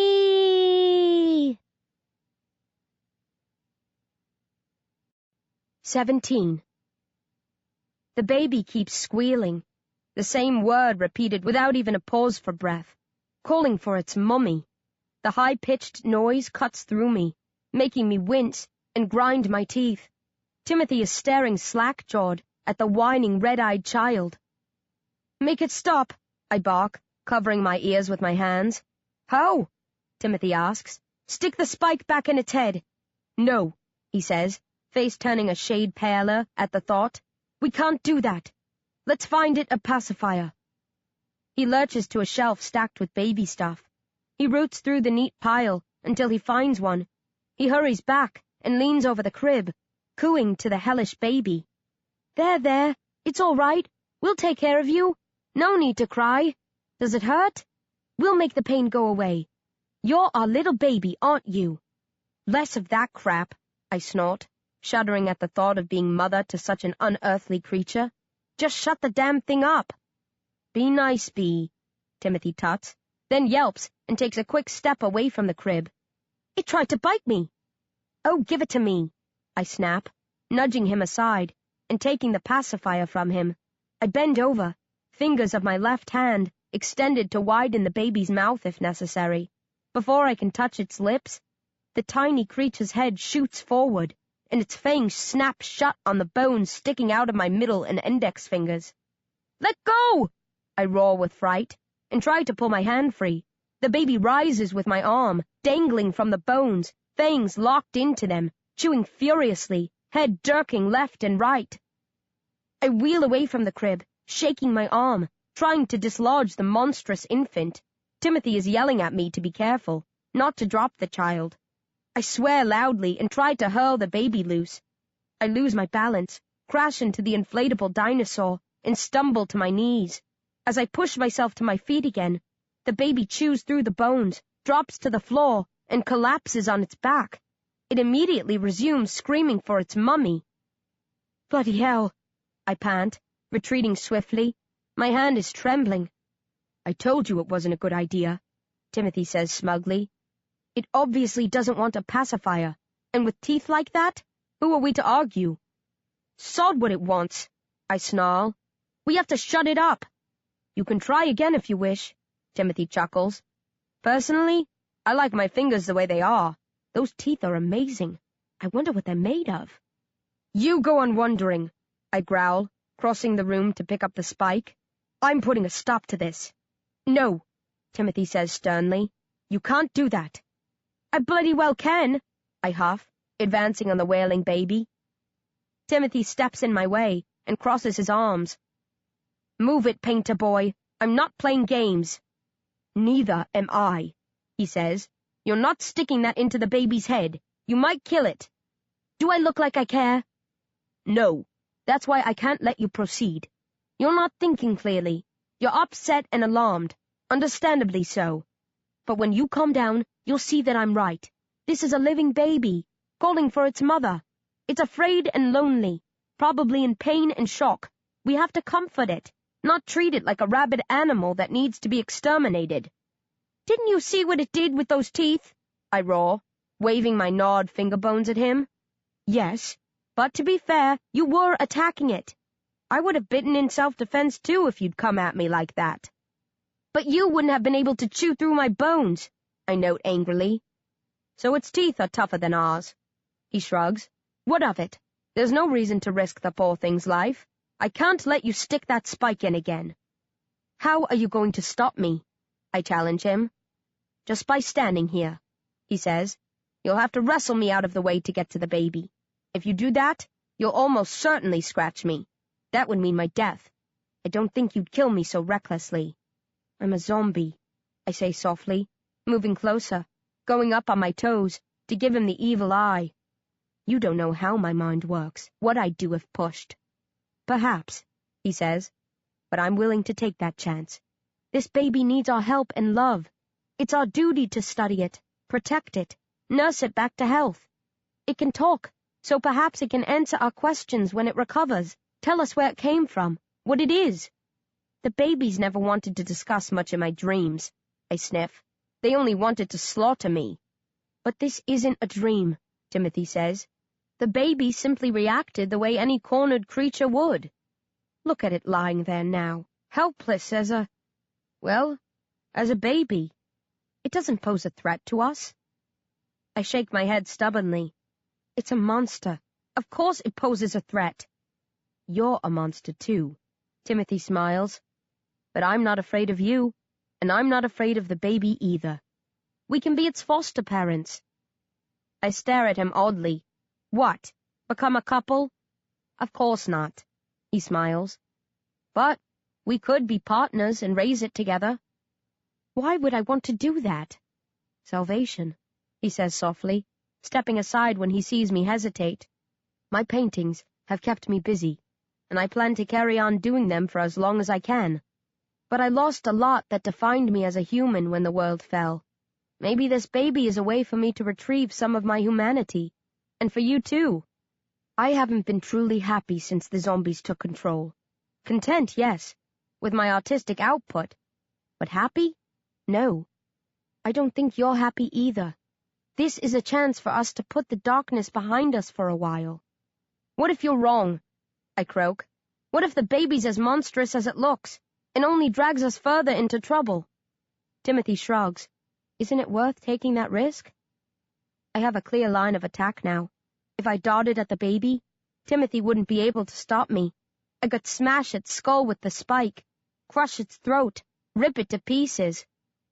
But how could I live with myself if I did that to a baby? I've sunk lower than I ever dreamed I could. Murdered, scraped heads bare of their brains, lived among the fetid and the damned. But to butcher a baby, just because I'm afraid of it? Because I had nightmares about things like it when I was younger? The freak will be the ruin of us both, I pout. Perhaps, Timothy grins, understanding from my expression that I can't follow through on my threat. But we have to take that chance. Now let's see what we can do to help this poor lamb. Maybe it will stop screaming if we put it back in its crib, tend to its wound, and show that we mean no harm. I'm sure that with a little TLC, it will respond to our ministrations and... Timothy stops. He had started to bend to pick up the baby, but now he turns and stares at the doorway, into the gloom of the large room beyond. He cocks his head and frowns. Do you hear that? He whispers. What? I step up beside him, trying to focus. The screams of the baby. Mummy! Mummy! Mummy! Fill my head, and I find it hard to tune them out. Timothy moves through the doorway, as if sleepwalking, eyes wide, a slight tick in his left cheek. I follow, and close the door behind me, muffling the sounds of the baby. I zone in on the new noises. They're coming from outside the building. Loud, scratching sounds, similar to a nail being dragged across a blackboard, only much sharper, and not one nail, but dozens at the same time. What is it? I ask softly, although part of me has already guessed. I'm not stupid. As I've stated proudly on more than one occasion in the past, I can put two and two together. Zombies, Timothy says, and his expression never alters. They've heard the baby. They're climbing the walls. He points to the boarded-over windows with a surprisingly steady finger. Unlike the thick boards nailed over the windows on the ground floor, those up here were designed primarily to keep in the light, not keep out the ranks of the living dead. With all the oversized windows in this place, that would be impossible. This is a gallery, not a fortress. Anonymity was its only real defense. They know that we're here, Timothy says. They're going to break in. And with those few calm words, he pronounces his death sentence. 18. We have to get out of here, I roar. Where are the exits? Timothy shakes his head wordlessly. He's staring at the boards covering the windows. He looks more thoughtful than scared. Timothy! I scream, wanting to grab and shake him, but afraid of piercing his skin with my bones. The roof, he murmurs. No good, I grunt. They're climbing the walls. They can get to us in seconds on the roof. We have to go down to the ground floor, escape out the back, try to lose them on the streets. The first zombies stop pounding on the glass, and it shatters. They tear into the boards, ripping them loose. I catch glimpses of bones, fingers, faces, fangs. Windows run the whole length of this room. The boards on pretty much all of them begin to crack and snap beneath the strain. There must be dozens of zombies out there, maybe more. Come on, I shout, heading for the stairs. The baby, Timothy says. You've got to be bloody joking. The baby, he says, stubbornly this time. I won't leave it to them. You can't save it, I growl. Its cries are what's drawing them. If we take it with us, they'll follow the noise. But it's a baby, he says miserably. No baby of our world, I snort, then run with a wild idea. Maybe one of the zombies is its mother. That might explain why it looks so strange. She might have been pregnant when she was turned. Maybe it was born after she died.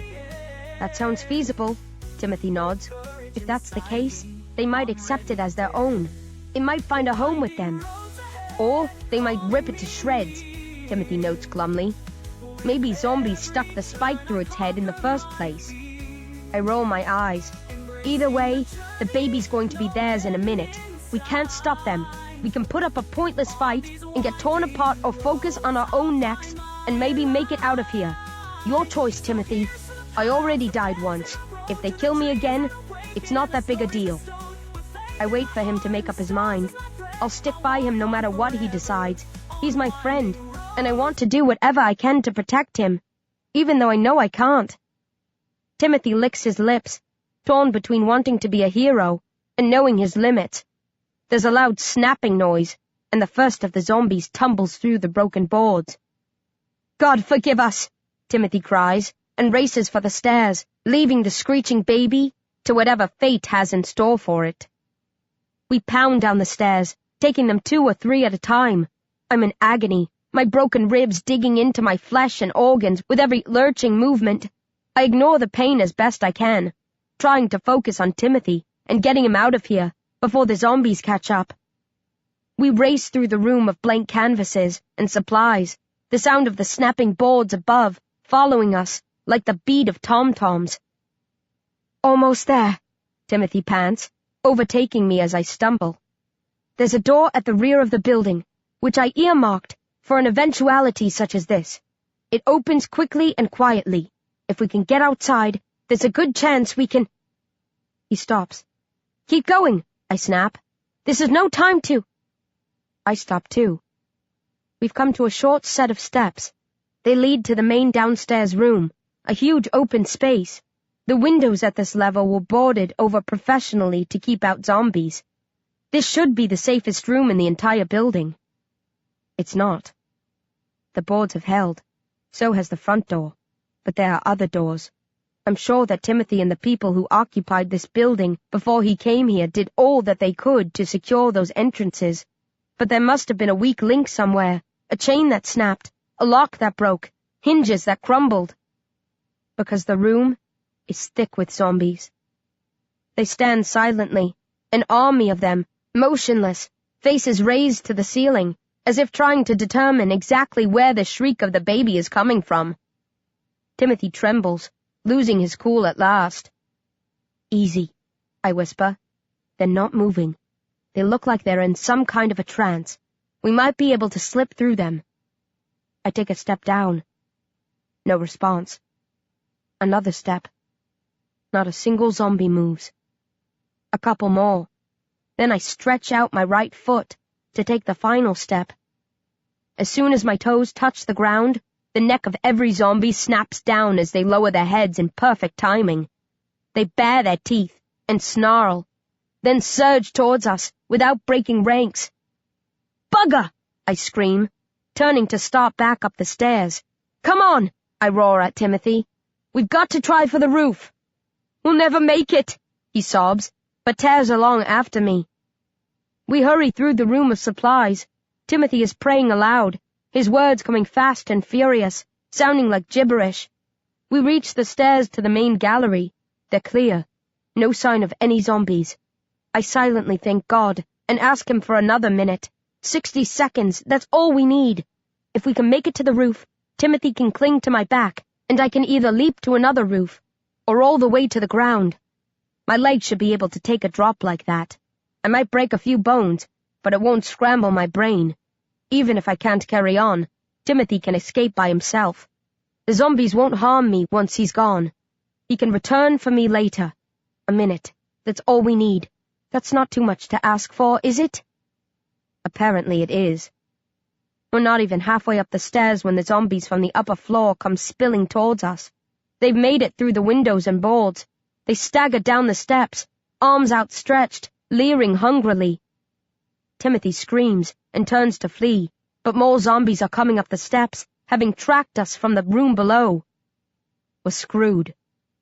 I reach out to grab Timothy and pull him in tight, meaning to bite his neck, figuring the best I can do for him now is to end it quickly, and maybe give him a chance of revitalizing. I was injected with Dr. Oystein's vaccine when I was a child. That's why I recovered my wits when I was turned into a zombie. Maybe I can pass some of my revitalizing genes on to Timothy. I doubt he stands much of a chance, but it's better than none at all. But I'm too late. A zombie tackles me before I can strike, and I fall to the steps, driven down by the weight of my assailant. Others throw themselves on top of me, burying me at the bottom of a pile of bodies. "Timothy!" I shriek. "Goodbye, B," he says sadly, as the first of the zombies pins him to the wall and scrapes at his stomach. Others swarm around him, digging into the flesh of his arms and legs with their bony fingers. Timothy screams, a cry of pure agony and loss. He screams again as zombies rip chunks of flesh from his body with their teeth. They're not concerned about converting him. They want to finish him off. Madness fills Timothy's eyes, but with a supreme effort, he shrugs it off for one last instant and locks gazes with me as I stare at him helplessly from my position on the floor. "Take care of my paintings," he wheezes pleadingly. Then a zombie digs its fingers through Timothy's eyes. He has time to scream once more before the zombie breaks through to his brain and starts scraping it out and cramming pieces into its foul, eager mouth. There's no more screaming after that.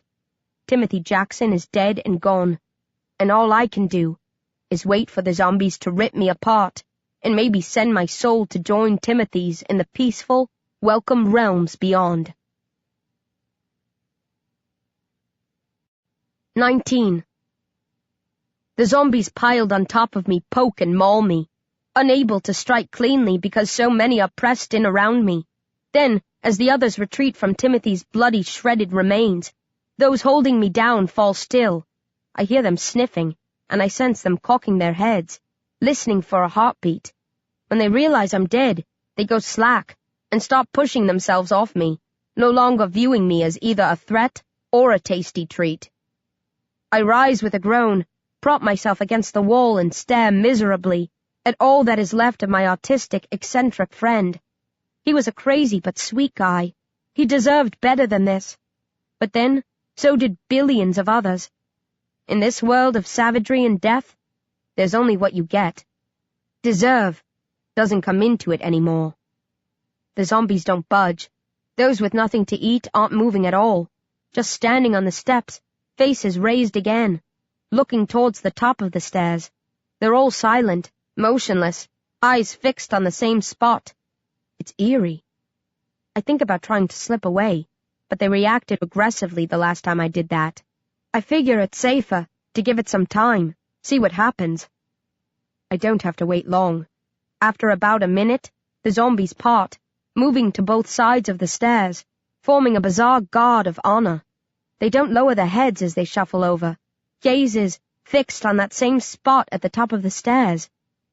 This is really freaking me out.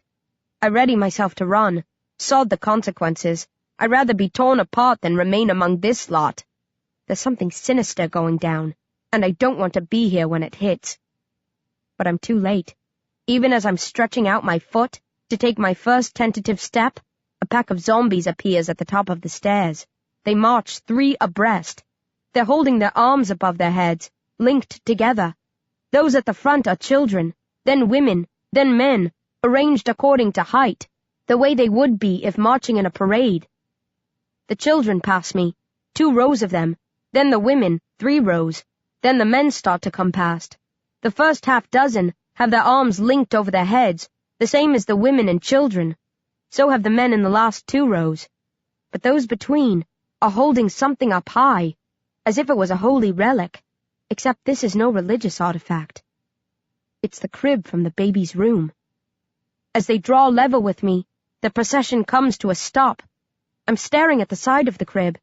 As I watch, the baby crawls to the bars, then pulls itself up until it's standing. It looks calmer than it did before, a slight smile in place. It stopped screaming. Its unblinking eyes are white again, the red sheen having receded.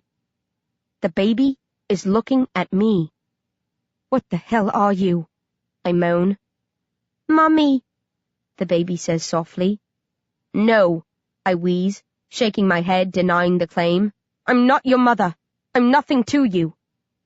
The baby's expression doesn't alter, but its hands move, and it pulls the bars farther apart, as if they are made of rubber. When the space is wide enough, the baby gently pokes its head through the gap. Its smile spreads. "Join us, Mummy," it says in its tinny, unnatural voice. "No," I say again. My throat has tightened. If I could cry, I'd be weeping now. The baby frowns. "Don't be frightened, Mummy. You're one of us. Come with us, Mummy." "I'm not one of you," I scream. "I don't even know what the hell you are."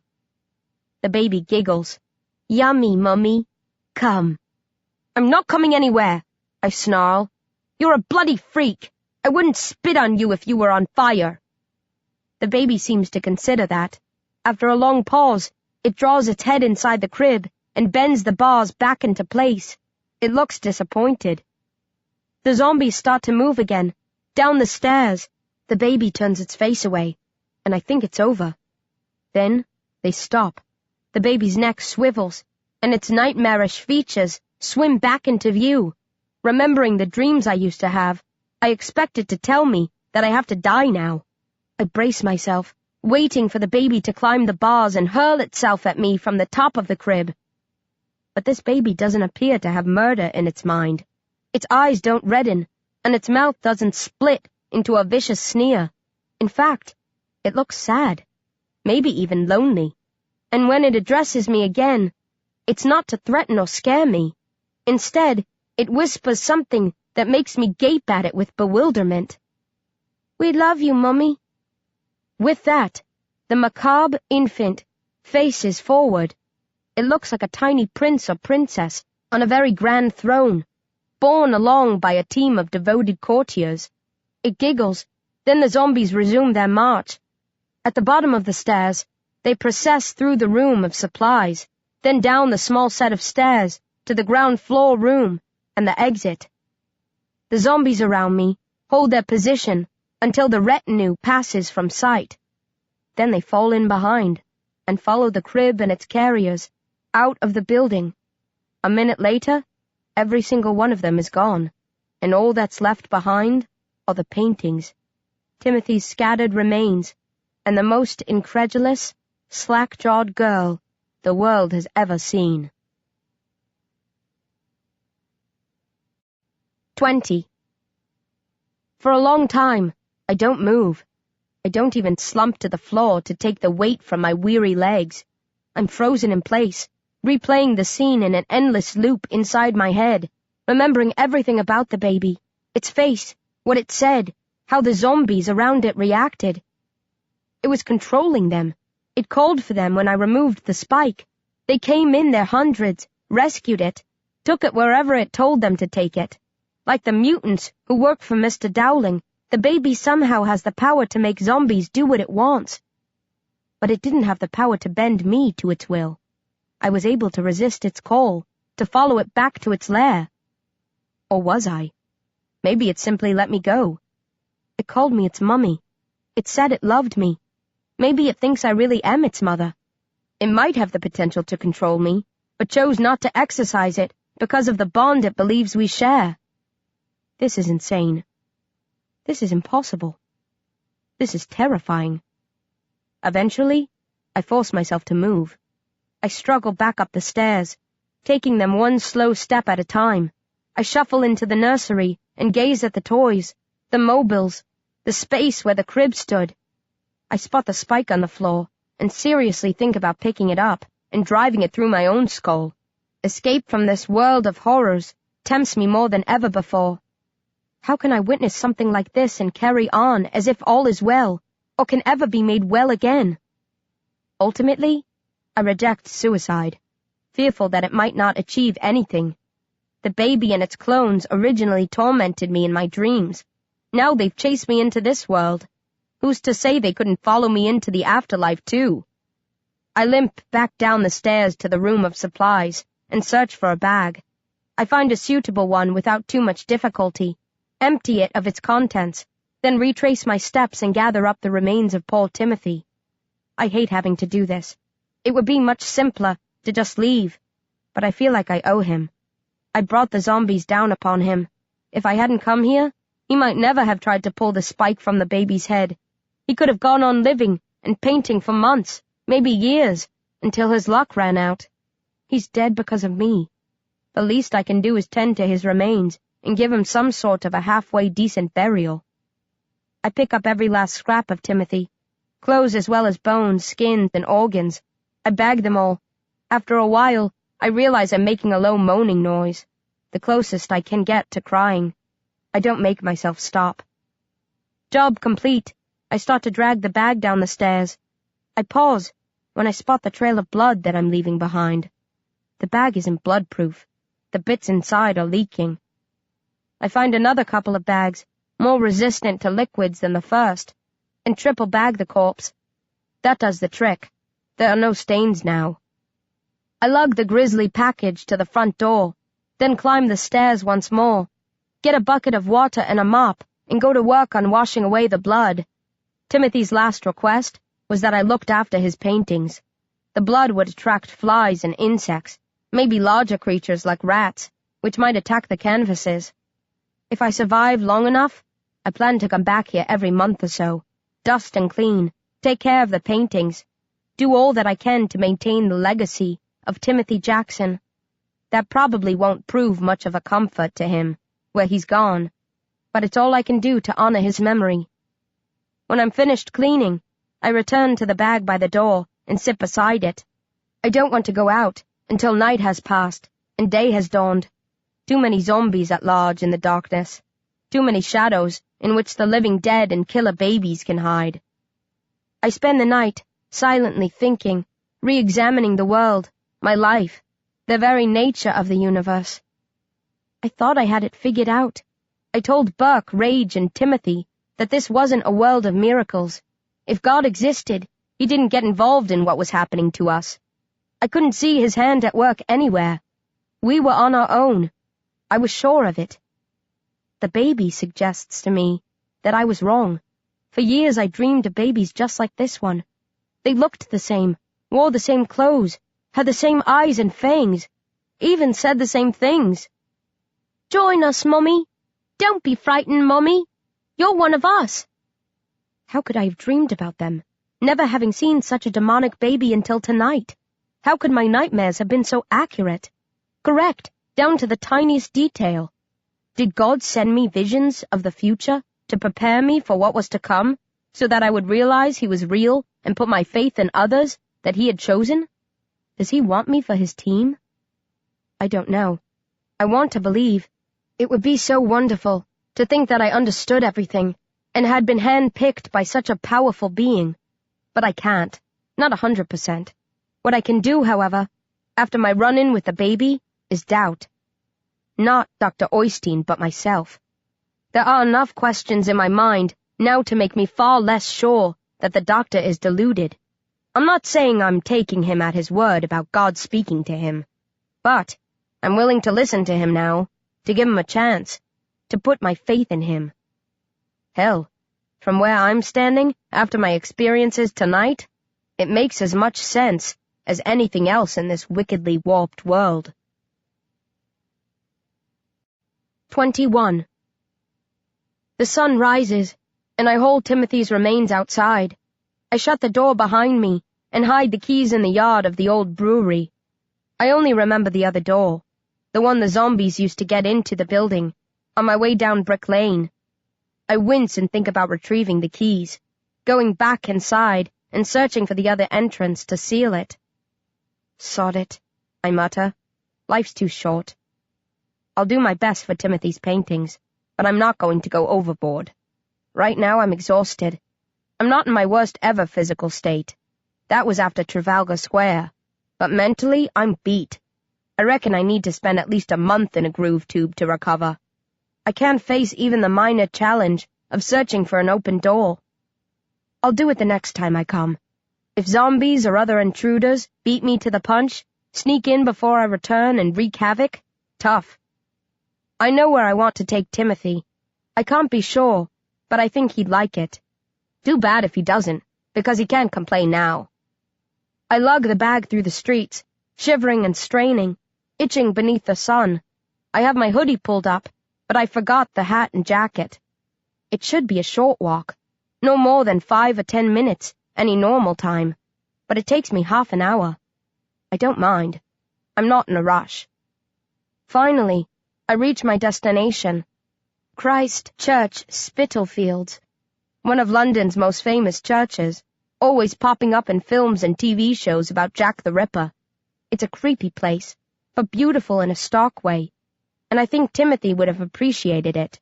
He loved the East End. I don't recall him mentioning Christ Church, but I'm confident he would have raved about it if the subject had come up. There's a small grassy area in front of the church, some headstones dotted about.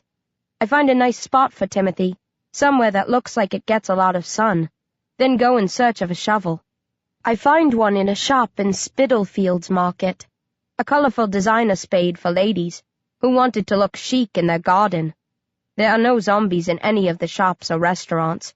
I suppose they abandoned their resting places in response to the baby's call. It takes me longer than I thought to dig the hole, and not just because I'm so drained. Digging a grave is hard work. I wouldn't have liked to do this for a living in the old days.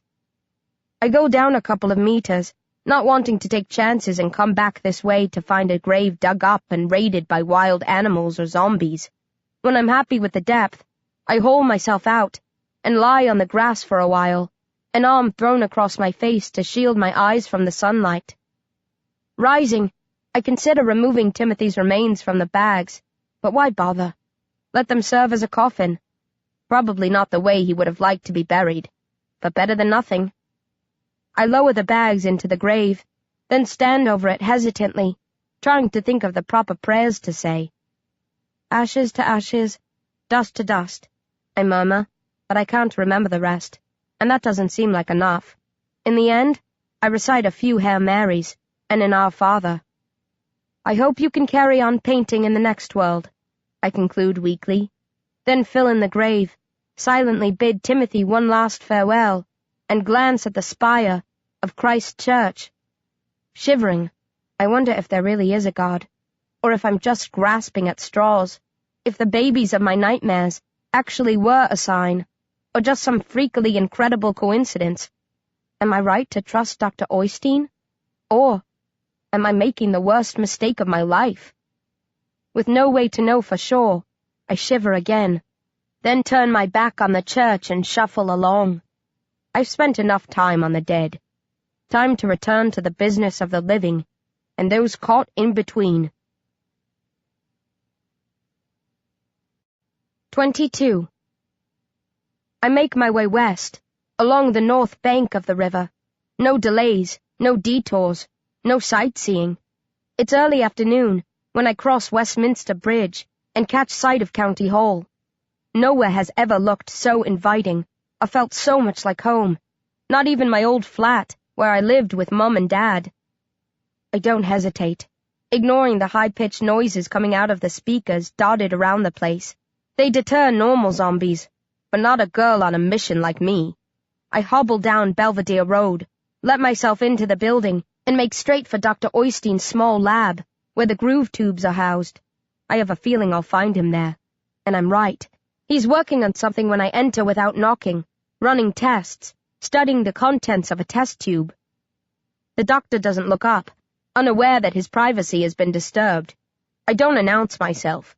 Instead, I strip and dump my clothes on the floor, then limp to the nearest tube, smiling warmly at the thought of immersing myself and blissing out, of emerging whole and fresh in a few weeks.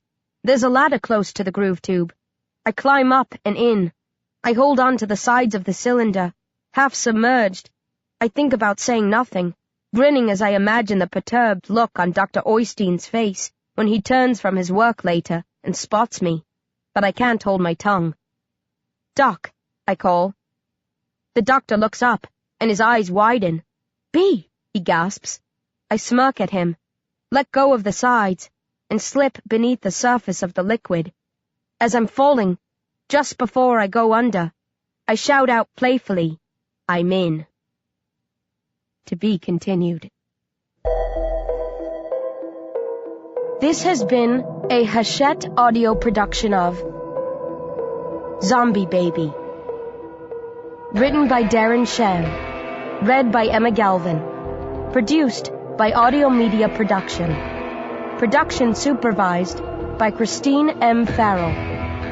Zom-B Baby is also available in print and as an ebook from Little Brown and Company, a division of Hachette Book Group. Text copyright 2013 by Home of the Damned Limited. Audio production copyright 2013 Hachette Audio. All rights reserved. In accordance with the U.S. Copyright Act of 1976, the duplicating, uploading, and electronic sharing of any part of this audiobook without the permission of the publisher is unlawful piracy and theft of the author's intellectual property. If you would like to use material from the audiobook, other than for review purposes, prior written permission must be obtained by contacting the publisher at permissions@hbgusa.com. Thank you for your support of the author's rights. Fiction audio disclaimer. This audiobook is a work of fiction. Names, characters, places, and incidents are either the product of the author's imagination or are used fictitiously, and any resemblance to actual persons, living or dead, events or locales is entirely coincidental.